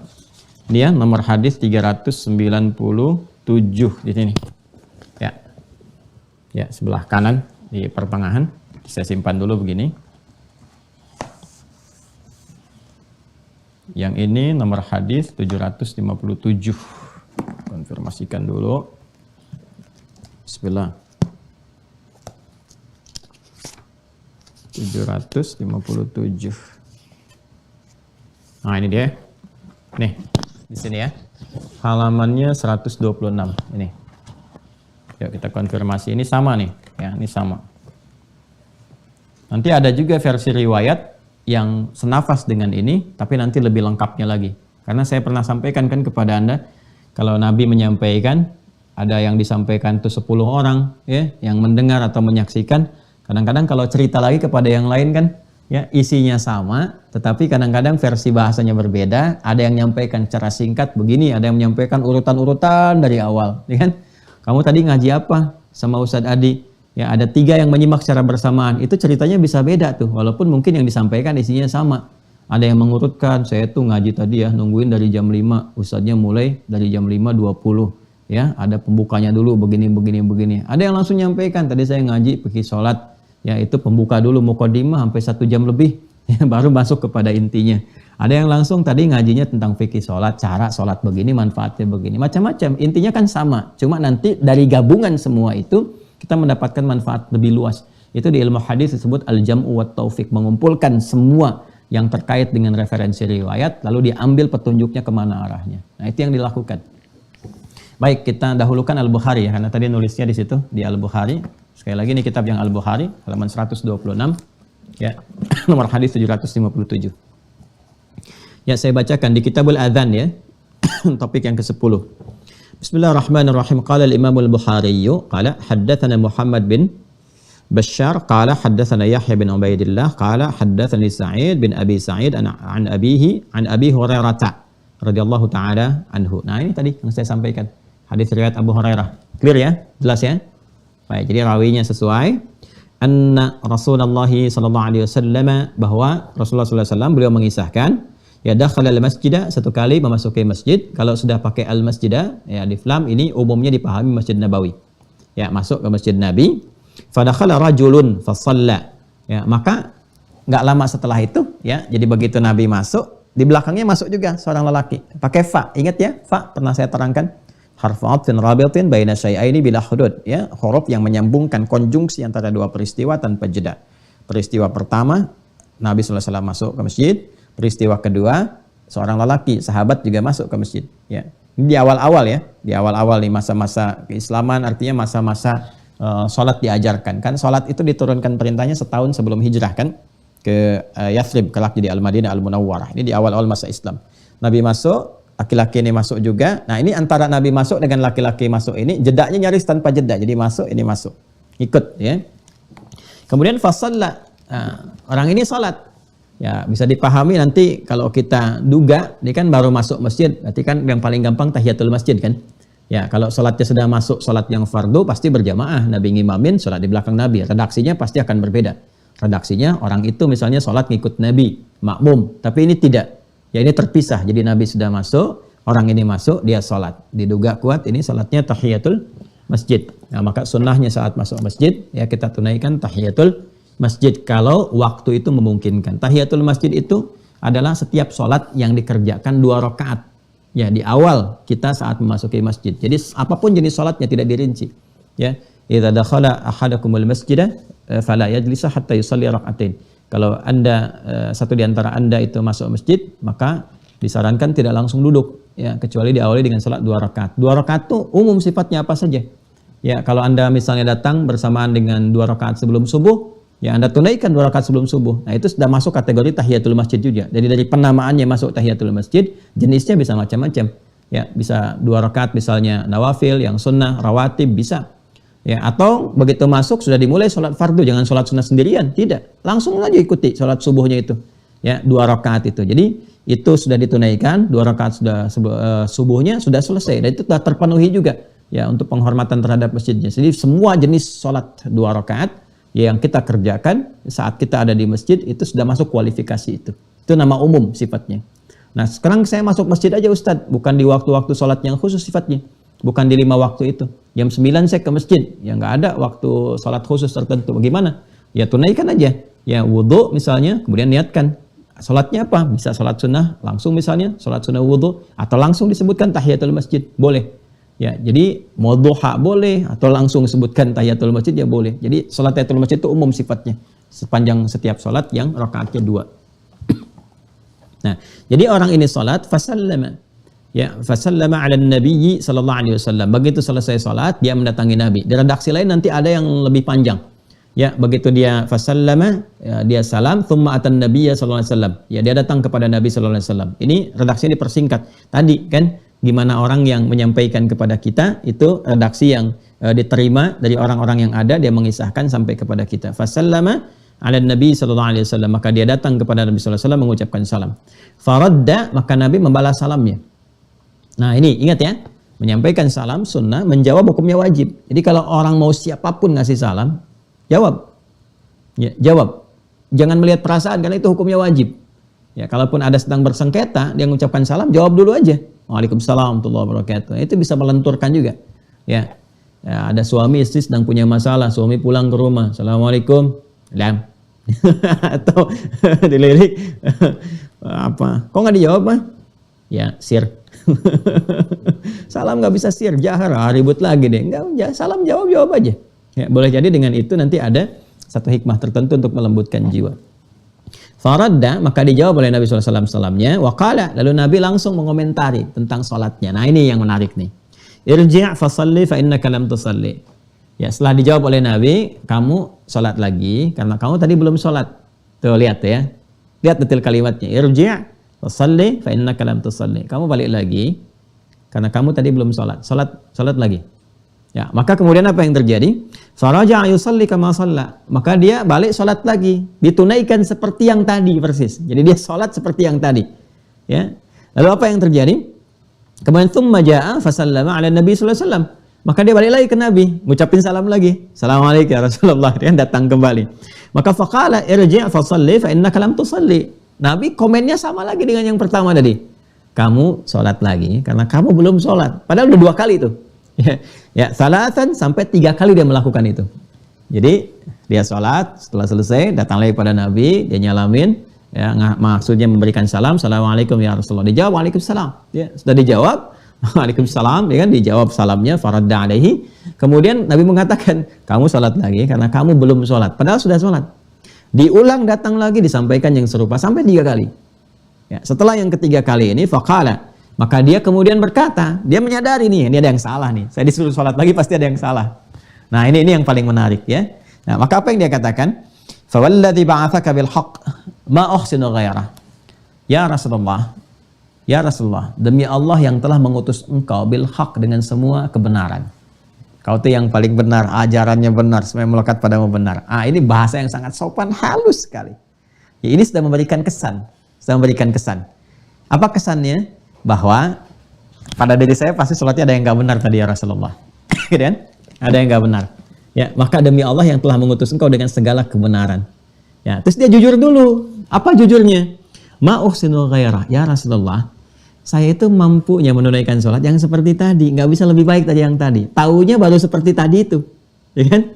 Maka alimni fa'alimni, mohon ajarkan saya seperti apa yang benar. Ini hebat sekali. Ya, ini hebat sekali. Jadi sahabat itu seperti itu, Bapak Ibu sekalian, teman-teman. Kalau ada merasa yang kurang tepat, itu minta diajarin. Bukan mempertahankan kesalahan. Dan gak pernah protes. Kenapa ya Nabi? Tadi kan udah sholat. Ya, kok diulang lagi ya Rasul? Ya Rasul capek, diulang-ulang. Gak apa begitu. Ya. Coba deh, kalau tipikal sahabat ini ditanamkan, ya kan harus ada trust juga ya. Ada trust, dari trust itu anak gak protes. Ya. Anak disuruh, nah ulangi sholatnya, kenapa sih kan tadi barusan udah sholat, ya padahal ada yang salah tuh. Nah coba dilihat lagi, nanti ada fikihnya tersendiri. Ya, fikih, nanti ada fikih pembelajaran dari orang tua ke anak. Kan Nabi contoh teladan, ya, ngajarkan ke anak bagaimana, ke cucu bagaimana, ke teman bagaimana. Ini sahabat nggak marah, nggak protes, langsung sami'na wa ata'na. Ya Rasulullah, yang telah, demi Allah yang telah mengutus engkau dengan segala kebenaran. Ya, saya merasakan, ya saya ada yang kurang, tapi saya nggak mampu, dapatnya begini taunya. Mohon ajarkan saya. Nah di sini. Ya, respon inilah yang kita keluarkan menjadi pembelajaran kita saat ini. Fa'alimni, mohon ajarkan saya. Begitu kemudian ada permintaan seperti itu, faqala, Nabi langsung memberikan respon. Apa responnya? Idza qumta ilas shalah, kalau kamu ingin sempurna menunaikan salat. Nah, ya. Ingat enggak yang saya sampaikan itu, kata salat itu di Al-Qur'an itu selalu diawali dengan derivasi kata aqama, yuqimu, Iqamatan. Iqamatan. Atau nanti praktikalnya bisa ke kata dasar asalnya, qama yaqumu. Kalau ingin menekankan langsung ke dasar, maka menggunakan turunan kata qama. Kan? Kalau ingin penegakannya secara sempurna, menunjuk kepada arahan, maka gunakan kata aqama. Ya. Aqama itu sesuatu yang ditegakkan dengan sempurna, dengan baik. Ya. Dengan baik. Nanti beda-beda maknanya. Ada qama, aqama, qawwama ada. Ya, qawwama. Qawwama yuqawwimu taqwiman. Laqad khalaqnal insana fi ahsani taqwim. Ar-rijalu qawwamuna 'alan nisa. Ada, ya. Nanti ada maknanya sendiri. Kalau sudah ke aqama, artinya berusaha, ya, menjadikan sesuatu itu tegak sempurna. Ya, karena itu kan seringkali terjemahkan tegakkan sholat, tegakkan sholat. Tegak yang dimaksud itu menunjuk kepada usaha yang sempurna. Ya, kesempurnaan itu menegakkan apa yang ditegakkan. Ini aturannya nih, supaya aturan itu tegak. Ya, maksudnya tunaikan sesuai semampu kita, ya, sesempurna yang bisa kita lakukan untuk menyesuaikan dengan aturan-aturan. Ikutin aturannya, tegakkan ini nih, tegakkan aturan. Ya, tegakkan hukumnya. Kalau ini diikuti dengan baik, ditegakkan aturannya, maka sempurna keadaan sholat kita. Nah, untuk memberikan kesan kepada ini, menegakkan aturan ini, maka diawali kalimat sholatnya dengan derivasi kata aqama. Aqama yuqimu. Ya, ini jadi aqamu, perintahnya aqim, aqimis sholata liduluki syamsi ila ghasaqil lail, aqimis sholata tarafain nahar wa zulafan minal lail, yuqim, jamaknya yuqimun, alladzina yu'minuna bil ghaibi wa yuqimunas shalah. Jelas ya? Nah, ini jadi kalau sudah ada aqama yuqimu, aqim, itu maksudnya perintah untuk menegakkan aturan. Jangan sholat sembarangan. Jelas? Jelas ya? Jangan sholat sembarangan. Isyaratnya, ini sifatnya iqamah. Ya, makanya kita diingatkan kembali, supaya sholat kamu khusyuk, dapat manfaat, tegakkan aturannya ya. Kan? Jangan keluar dari aturan, jangan menyimpang kemana-mana, kuatkan koneksinya, siapkan dulu. Karena itu setiap kali sebelum sholat itu, ini ada iqamah nih.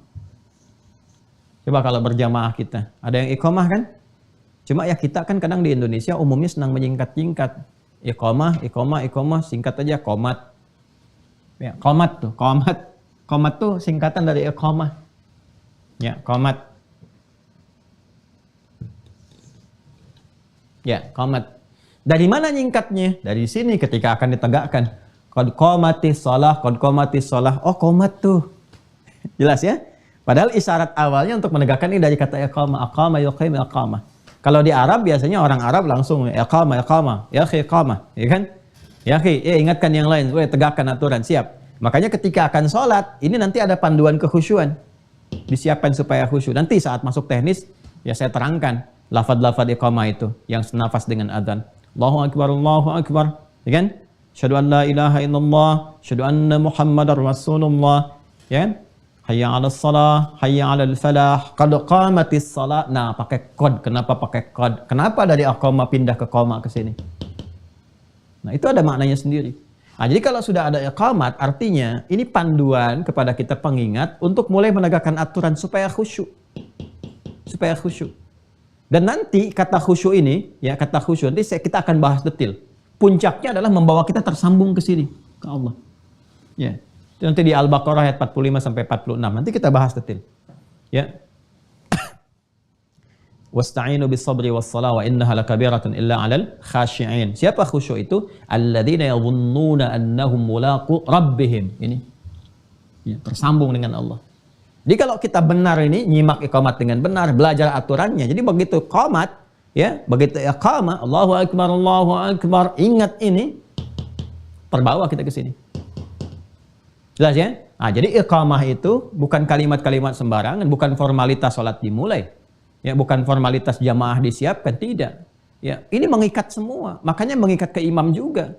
Begitu iqamah disampaikan, ya, diperdengarkan, imam kan berbalik melihat makmum semua. Ya, lalu melihat safnya, istaqimu, dilihat itu. Ya, itu bukan tanya jawab, sudah tahu, tidak. Itu begitu dicek tuh dilihat. Saya kalau di Tripoli itu muter. Ya, minimal saf terdepan itu. Ke samping itu ngelihat tuh. terus dilihat kakinya, dilihat lurusnya dan sebagainya. Terus dilihat siapa yang sholat. Ya, siapa yang sholatnya? Apakah orang mampir, transit, atau orang mukim? Ya, kemudian orang tua atau yang remaja atau anak-anak kecil. Selain nata sholat, nata saf dalam sholat, itu menata nanti surat apa yang dibaca supaya tercover ya oleh makmum pada umumnya. Jadi makmum tuh bisa kuat. Jangan sampai cuma istaqimu, nengok juga enggak. Ya, enggak tahu siapa yang sholat di belakang. Dibacakan Al-Baqarah. Ya, sholatnya sholat Isya sampai akhir lagi. Ya, 286 dibagi 2. Begitu nengok enggak ada yang tahan di belakang, udah hilang semua. Ya, jadi lihat siapa yang sholat. Ini ada yang mungkin takut ketinggalan pesawat ya. Di bandara kok ngimamin suratnya Yasin. Di bandara tuh kul aja kulhu ya, kul a'udzu birabbil falaq, kul a'udzu birabbin nas, selesai. Ya, di bandara kan mau pakai surat Yasin, mau pakai An-Nisa, Baqarahan. Tidak, bacakan yang singkat, yang padat. Orang nunggu jadwal pesawat ya kan? Dan seterusnya tuh. Nah, ini gambaran-gambarannya. Ya, nanti fikihnya akan masuk ke situ. Jadi saya ke sini dulu nih. Nah, pelaksanaan ini kalau sudah mau dieksekusi, kembali ke dasar ke sini, ke pokoknya. Ke pokoknya. Kalau sudah ke sini, ya, maka tinggal digunakan turunannya, kata gantinya. Siapa nih yang mau menunaikan? Kalau di sini kan Nabi sedang mengajarkan ya kepada laki-laki tadi. Laki-laki itu siapa ketika dilacak dalam sirah? Ini namanya nih, Khalad bin Rafi Az-Zuraiqi. Khalad bin Rafi Az-Zuraiqi. Kita gali terus sampai ditemukan. Ya, tapi kan kalau saya keluarkan kitabnya ntar kayak kemarin tuh mejanya habis gitu. Ya, jadi Anda percaya aja dulu lah itu. Percaya dulu. Ntar kalau udah ditunjukin cari sendiri deh. Ya. Jadi ini namanya Khalad bin Rafi' Az-Zuraiqi. Ya. Karena orangnya di hadapan Nabi, kata kedua kan? Kata kedua anta. Anta itu kalau sudah masuk ke kata kerja berubah jadi tak aja. Udah. Ya tak. Ya, kalau jadi objek untuk berdiskusi, ya kan, kata kerja kedua, ya, tinggal an-nya buang, tinggal ta-nya. Jadi di sini qama, ya, qama ke sini, tambah anta, ya, an-nya buang, tinggal ta-nya. Cepatnya begitu. Kalau mau disambungkan, ini alif buang nih. Ini asalnya waw sebetulnya. Ya. Jadi tinggal ini kalau mau nyambung ke sini, ini buang yang keduanya. Jadi kaf, mim. Nah, ini kan sudah dibuang. An-nya tinggal taknya begini. Taknya tetap begini. Ya. Sudah? Jelas ya? Nah, ini kan tadinya berharokat semua kan? Qama kan? Karena ini sudah dibuang, harus ada penyesuaian untuk menunjukkan bahwa ini nyambung. Kalau 3 huruf ini bersambung dengan kata ganti, maka huruf keduanya harus mati untuk menunjukkan ada ketersambungan. Maka ini seperti ini. Ya. Ini mati di sini. Tinggal qafnya harokatnya apa? Nggak boleh sama dengan yang awal. Kalau yang sini kan qa, ya, qama, ya, maka di sini kita kemudian gantikan untuk menunjukkan bahwa ini telah bersambung dengan ta, kata ganti kedua, pakai dhammah u. Jelas ya? Ya, kalau i terlalu berat, idza qimta, nggak enak juga diucapkannya. Orang Arab pun nggak enak feelingnya, ya. Makanya menggunakan dhammah. Idza qumta. Kenapa menggunakan dhammah? Alasan keduanya untuk menunjukkan ini ada wawu yang dibuang. Ya, ini asalnya waw nih, bukan alif. Untuk penyesuaian saja jadi alif. Ya, ini asalnya waw. Panjang belajarnya, 6 tahun. Ilmu sorof ini. Ilmu sorof. Jadi ikutin aja dulu ya. Ini asalnya waw, untuk menunjukkan waw, kesesuaiannya pakai dhammah. Jadi idza qumta, qumta. Nah, jadi kalau sudah kembali ke bentuk ini, artinya siap ditunaikan. Kalau menggunakan bentuk ini, isyarat supaya menunaikan dengan sempurna, tegakkan aturan. Begitu aturan akan ditegakkan, akan dimulai ini, pindah ke bentuk ini, ke dasar. Awas nih, karena di Quran pun akan ditemukan. Ya, contoh nih ya, tadi kan isyarat nih, alladzina yu'minuna bil ghaib wa yuqimunas shalah. Ya, dan akan ditunaikan dengan sempurna, tegakkan aturan. Mau ditunaikan, dimulai dari wudu, ayat wudu dibuka kembali ke sini. Ya. Quran surah kelima ayat ke-6 itu, Al-Maidah ayat 6, ya ayyuhalladzina amanu idza qumtum ilas shalah. Pindahnya ke sini. Cuman taknya berubah jadi tum karena menunjuk makna banyak. Kalian. Kan yang sholat banyak untuk kita semua. Bukan untuk 1-2 orang saja ayatnya. Ya kan? Ini. Nah, Nabi karena sedang mengajarkan 1 orang, maka Nabi mengatakan, ya, idza, jika. Ya. Idza, ini huruf syarat. Idza itu kalau ketemu kata kerja asal, maknanya mudhari. Kalau ketemu madhi, maknanya mudhari. Jika akan. Ya, itu diartikan dia. Idza qumta, kata Nabi. Nah, jika Kalau ini rumus cepat saja ya. Kalau ada bersambung dengan kata ganti, yang diterjemahkan yang ininya dulu, yang orangnya dulu. Kata gantinya. Idza qumta, jika kamu, engkau, ya. Kalau kembali ke sana, Khalad bin Rafi Az-Zuraiki, Nabi sampaikan, ya Khalad, jika engkau, ya kan? Qumta, ingin menunaikan sholat dengan sempurna, sesuai dengan aturannya.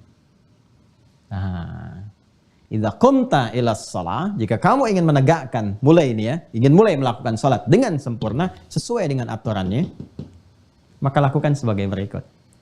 Jelas ya?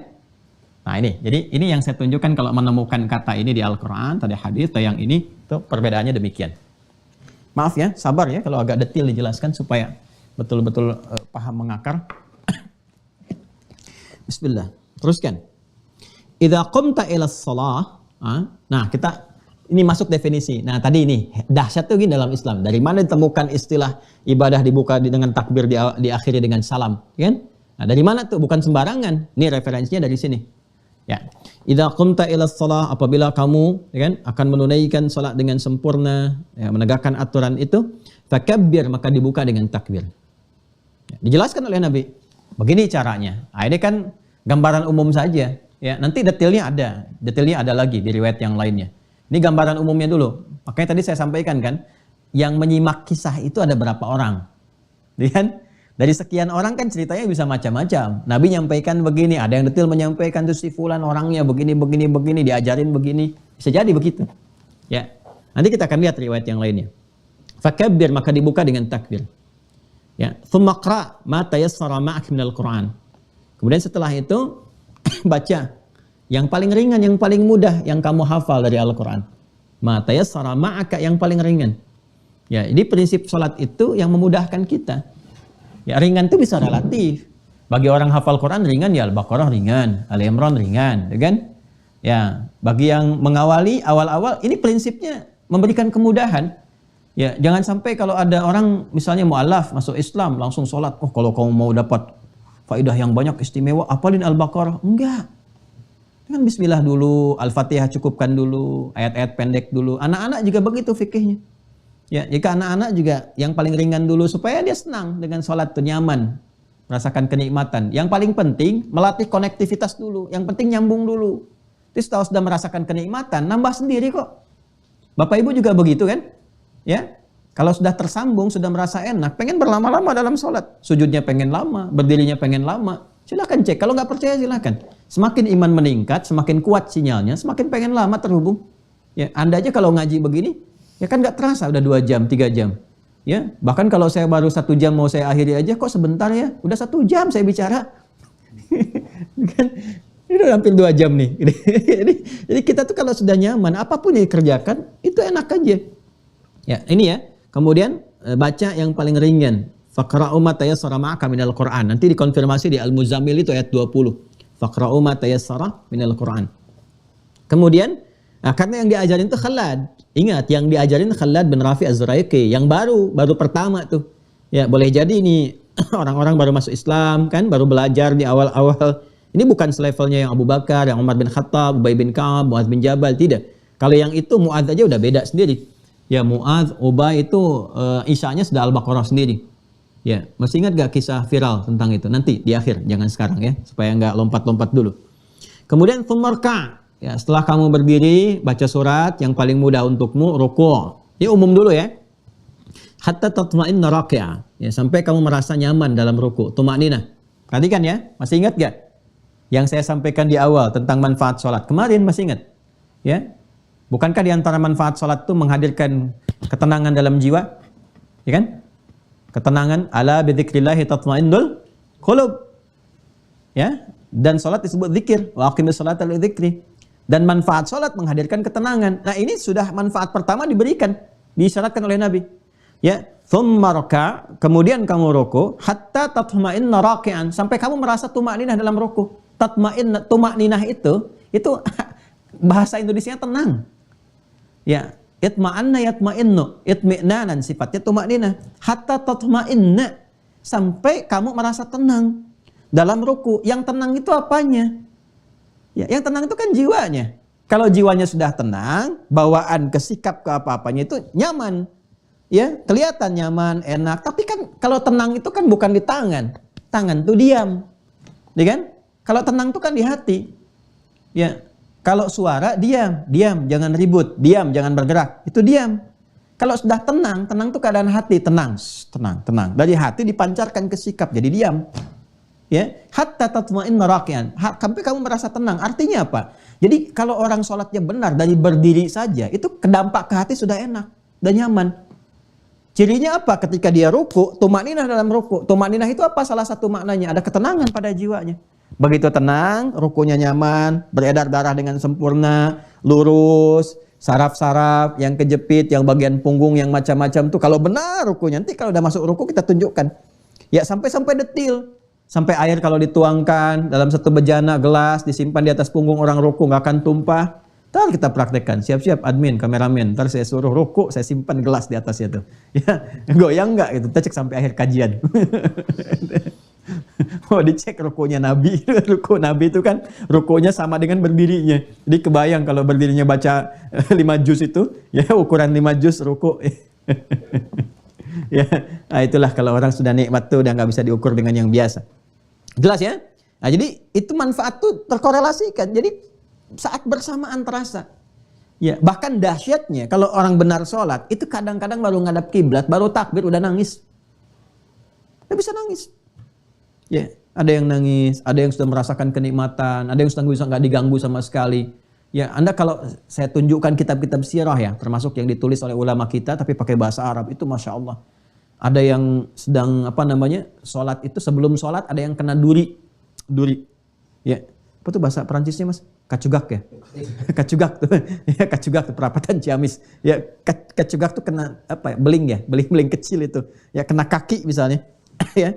Itu sahabat Ali bin Abi Thalib ya, ketika terkena itu duri di kakinya itu, mau dicabut susah, memerah wajahnya, pertanda kelihatan gitu sakit kena dalam itu. Sahabat yang satu bilang, "Tenang, saya tahu kapan waktunya dicabut, biarin aja," katanya. Begitu sedang sholat, dicabutlah duri itu. Ada sahabat yang ngambil itu. Diam. Gak ada ekspresi, gak ada apa, diam aja. Kisahnya banyak lah, kisah-kisah tentang dahsyat seperti itu tuh. Ya, wah ini luar biasa lah, luar biasa ya. Dan ini hal-hal yang mungkin kalau kita bisa belajar, ya mudah-muhadan mendekati ya sifat-sifat kenikmatan sholat, kenikmatannya. Nah ini tatma'inna dalam ruku. Thummarfa kemudian bangkit dari ruku hatta ta'tadila qa'iman, ya hatta ta'dila qa'iman sampai dia tegak sempurna. Makanya disebut i'tidal. Ya dari bahasa hadis Nabi. Jadi istilah-istilah ini bukan dimunculkan ulama sendiri, tidak. Ya, sampai tegak sempurna, lurus. Nanti ada detailnya lagi di At-Tirmidzi, nanti ada hadisnya detail. Ya, bagaimana cara tegaknya itu? Dari punggungnya dilihat, dari punggungnya, rusuknya seperti apa, ngadepnya kemana. Pokoknya sehat deh kalau benar-benar sholatnya bagus itu. Ya. Kemudian masjud, kemudian sujud setelah itu hatta tatma'inna sajidah, sampai kamu tumakninah dalam sujud. Sujud itu sudah tumakninah sendiri. Ya Masya Allah ini ya, benar-benar deh kalau selesai sholatnya betul itu harusnya gak ada kegelisahan itu. Thummarfa, kemudian bangkit dari sujud hatta tatma'inna jalisan, sampai kamu duduknya itu tumakninah. Ya waf'al dzalika fi salatika kulliha. Nah, kalau sudah paham begitu dari berdiri, ruku', i'tidal, sujud, duduk, kerjain deh sesuai dengan jumlah rakaatnya di semua sholat yang kamu kerjakan. Kata Nabi begitu. Nah, ini bahasa umum di Al-Bukhari. Ya, di Muslim senafas dengan ini. Jadi di hadis Muslim berhadis 397 itu sama persis dengan ini. Ya, sama persis. Jadi saya tidak baca ulang karena semua sama. Hanya ada beberapa penekanan-penekanan kayak misalnya di sini ta'dila, di sini ta'tadila. Jadi bisa dibaca ta'dila, bisa dibaca ta'tadila. Ya, contoh kalau kita baca cepatnya dari Alimni, ya kan? Idza qumta ila as-salati fakabbir thumma qra' ma tayassara ma'aka minal Qur'an thumma rka' hatta tatma'inna raki'an thumma irfa' hatta ta'tadila. Nah, benar kan yang saya katakan? Jadi kalau di sini ta'dila, di sini ta'tadila. Ya, ini biasa. Kan tadi saya katakan kalau ada yang hadir berapa orang menyampaikan, yang ini menyebutkan dengan kata ini kata B atau ini ada penekanan tapi substansinya sama. Hatta ta'tadila qa'iman thumma masjud hatta tatma'inna sajida thumma irfa' hatta tatma'inna jalisa thumma fa'al dzalika fi salatika kulliha. Sama. Nah nanti ada riwayat yang lebih detail daripada ini. Detailnya itu masih seputar yang ini. Ya kita ambil yang detailnya sekarang. Ya. Idza qumta ila shalah, yuk kita lihat urutannya. Ya, kita ambil pada yang detail ya, masih di Al-Bukhari, tapi kita ambil versi detailnya. Rawinya dari Abu Hurairah, masih sama. dari Abi Sa'id juga, tapi sekarang kita masuk riwayat yang lebih detailnya tentang urutan-urutan cara. Langsung ke sini ya. Idza qumta ila shalah, kata Nabi, jika kamu ya Khalad bin Rafi Az-Zuraiki ingin menunaikan salat dengan sempurna sesuai dengan aturan, fa asbighil wudu. Sempurnakan wudu dulu. 1. Asbighil wudu. Sempurnakan wudu.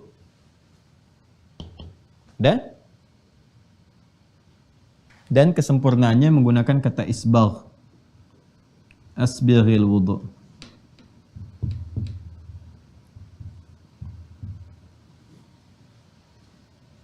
Thumma istaqbilil qiblah, menghadap kiblat.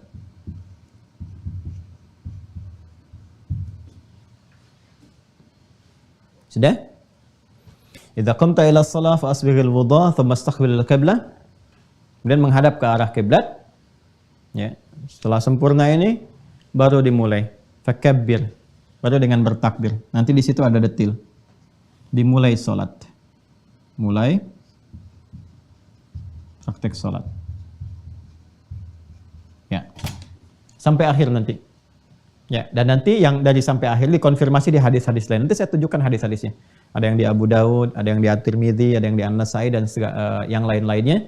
Ya, dari mulai mengangkat tangan bagaimana, niat kapan dilakukan, kemudian juga lisan mengucapkan apa, maknanya apa. Dan ini saat membahas ini semua itu akan didapatkan 3 pendekatan berdasarkan 3 muqaddimah di awal. Makanya muqaddimah itu ke bawah-bawah. Ya, maaf kalau muqaddimah itu panjang misalnya, kadang 2 jam lebih, 2 jam kurang. Ada beberapa edisi yang kita pecah karena memang ke bawah terus. Ya, ke bawah terus sampai akhirnya. Dan mudah-mudahan saya tidak harus mengulang terus ya.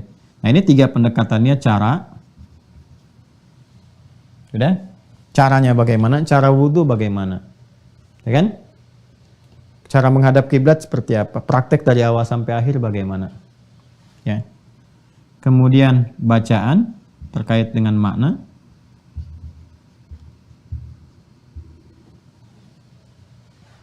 Apa yang dibaca? Saat wudu ada bacaan nggak? Dimulai sampai akhirnya. Ya kan? Kenapa bacanya itu? Maknanya apa? Yang terakhir adalah hikmah. Esensinya. Hikmahnya apa?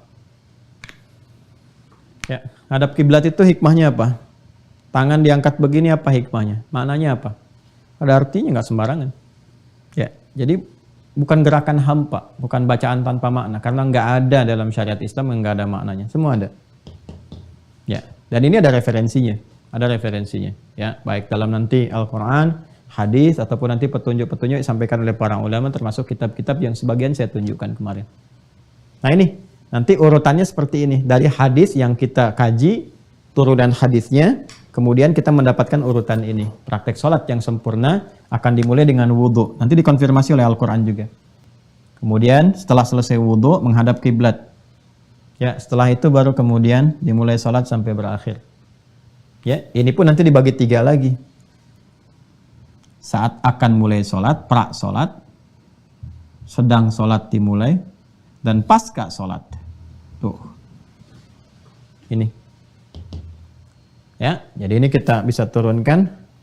Ini saya pernah bahas dengan durasi yang sama, kurang lebih 2 jam, 1 tahun.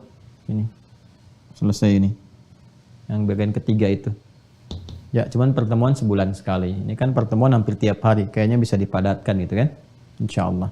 Nah, jadi ini yang kita akan uraikan, kita akan bahas yang ini. Ya.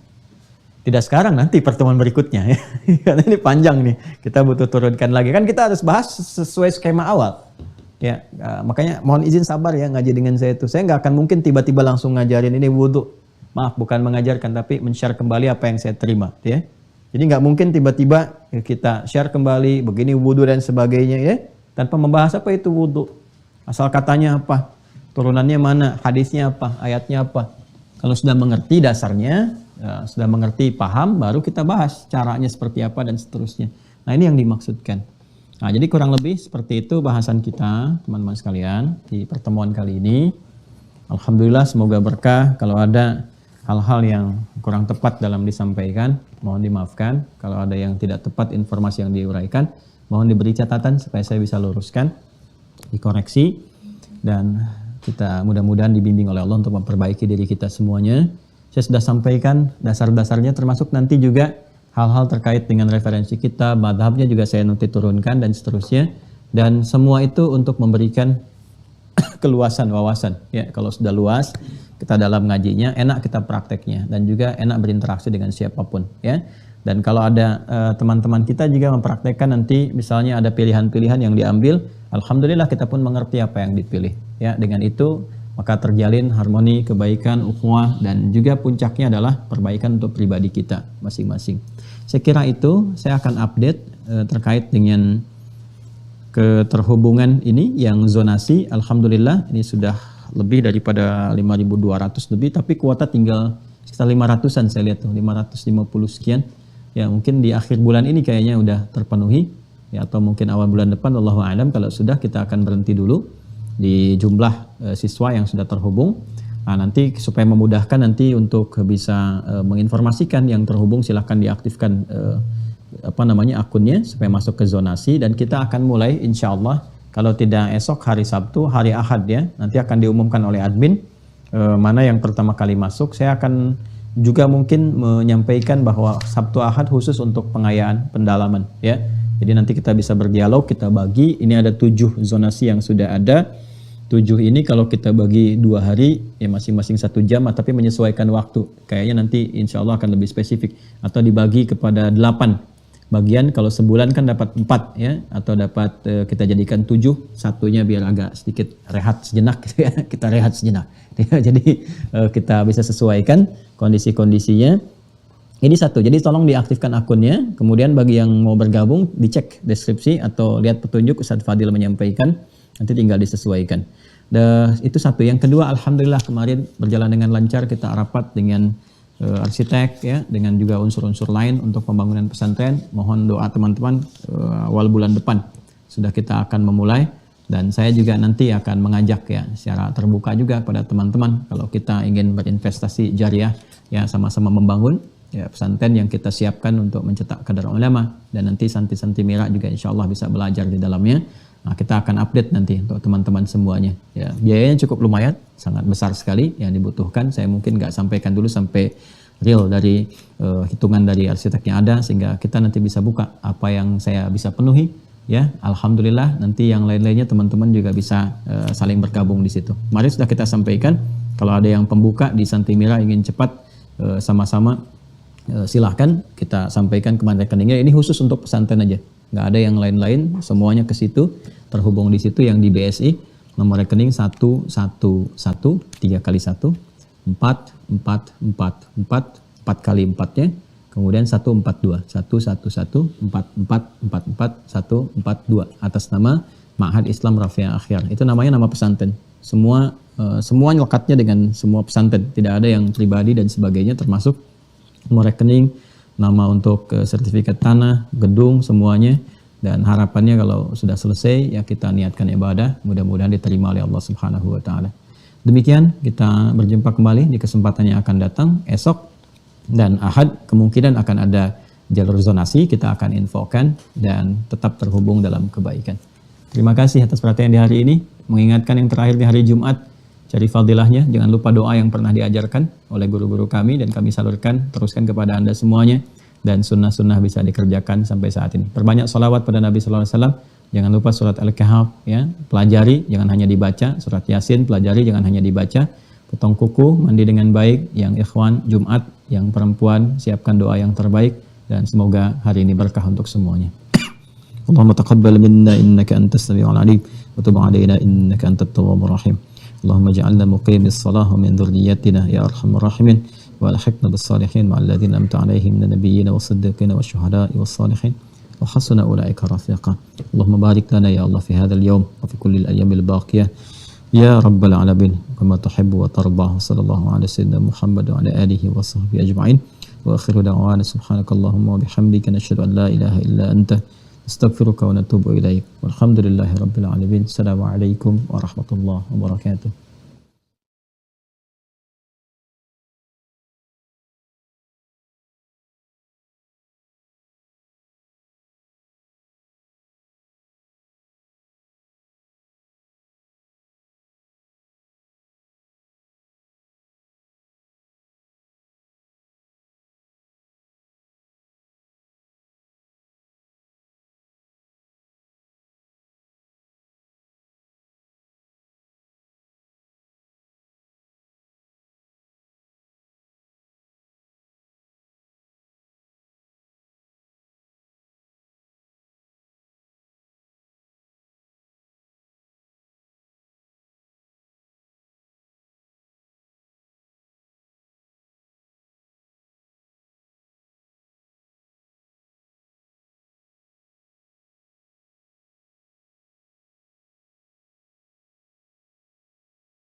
Alhamdulillahirabbil alamin. Jazakumullahu khairan katsiran pada guru kita semua, Ustadz Dr. Adi Hidayat LCMA. Mari kita bermohon pada Allah Subhanahu wa taala, semoga Allah senantiasa mengampuni dosa dan kesalahan beliau beserta keluarga, memberikan kesehatan dan juga umur yang panjang dalam ketaatan, dan juga memudahkan segala urusannya, baik urusan dunia maupun urusan akhiratnya. Amin.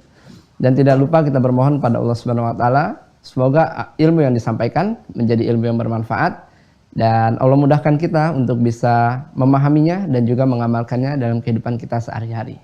Amin.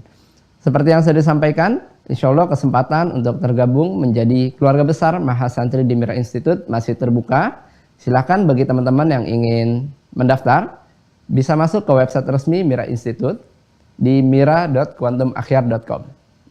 Di halaman utama, silakan teman-teman pilih tombol daftar, atau ditekan, maka teman-teman akan diarahkan ke aplikasi Waha Corner. Atau teman-teman bisa mendownload langsung aplikasinya di Google Play Store, silahkan cari Waha Corner. Di halaman utama aplikasi Waha Corner, teman-teman bisa memilih paket buku spesial Mira Institute sebagai syarat wajib untuk terdaftar menjadi Mahasantri di Mira Institute. Ya. Pastikan saat mendaftar emailnya aktif dan nomor teleponnya ada WhatsApp-nya, agar tim admin bisa mengirimkan username dan juga password, juga informasi seputar kegiatan di Mira Institute. Setelah teman-teman terdaftar dan sudah mendapatkan username dan juga password, silahkan aktifkan akunnya dengan cara login kembali di website yang sama di mira.quantumakhyar.com. Ya. Silahkan tekan tombol login dan gunakan username-nya berupa email dan juga passwordnya berupa nomor telepon yang sudah teman-teman daftarkan. Untuk passwordnya, teman-teman bisa menggunakan dua cara. Yang pertama dengan angka 0 di awalnya, sebagai contoh di 0812 sekian sekian sekian. Jika belum berhasil, teman-teman bisa menggunakan angka 62 di awalnya, sebagai contoh di 62812 sekian sekian sekian. Sesuai dengan data-data yang sudah teman-teman daftarkan. Nah, bagi teman-teman yang berada di luar negeri, teman-teman bisa menghubungi admin Mira Institute khusus luar negeri, agar teman-teman bisa dipandu untuk mendaftar sebagai menjadi Mahasantri di Mira Institute. Ya. Nah, bagi teman-teman yang sudah memiliki perangkat belajar namun belum menemukan username dan juga password, teman-teman bisa merujuk kembali email teman-teman sekalian pada folder inbox-nya. Jika belum ditemukan, teman-teman bisa merujuk kepada folder spam ataupun folder junk, karena ada kemungkinan email yang kami kirim masuk ke folder-folder tersebut. Silahkan aktifkan akunnya seperti yang sudah kami sampaikan sebelumnya. Jika masih belum ditemukan, teman-teman bisa menghubungi admin Mira Institute untuk bertanya-tanya di nomor yang sudah tertera pada layar teman-teman sekalian. Jangan lupa untuk bergabung di grup resminya Mira Institute yang ada di Facebook dan juga Telegram bagi mahasantri yang sudah terdaftar. Ya. Bagi yang baru tergabung sebagai mahasantri di Mira Institute, kami himbau untuk bisa mengikuti sesi materi dari awal pertemuan secara bertahap agar pemahaman teman-teman bisa maksimal dan pertemuan satu dengan pertemuan lainnya bisa tersambung dan juga terkorelasi. Jangan lupa untuk mengikuti ujian di setiap babnya. Pastikan teman-teman bisa mendapatkan nilai 100, pemahamannya maksimal agar bisa masuk ke bab selanjutnya dan memiliki kesempatan untuk sesi Zoom bersama guru kita Ustadz Dr. Adi Hidayat LCMA.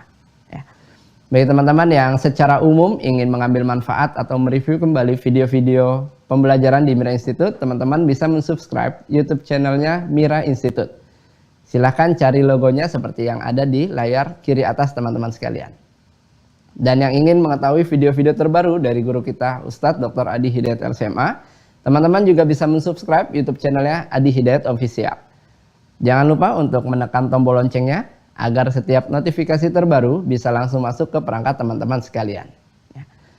Dan seperti yang sudah disampaikan, bagi teman-teman yang ingin ikut andil untuk pembangunan lahan pesantren Mira Institute, teman-teman bisa menyalurkan melalui rekening Bank Syariah Indonesia di nomor 11144444142. Ya, nomornya sudah tertera pada layar teman-teman sekalian atas nama Yayasan Mahat Islam Rafiatul Akhyar.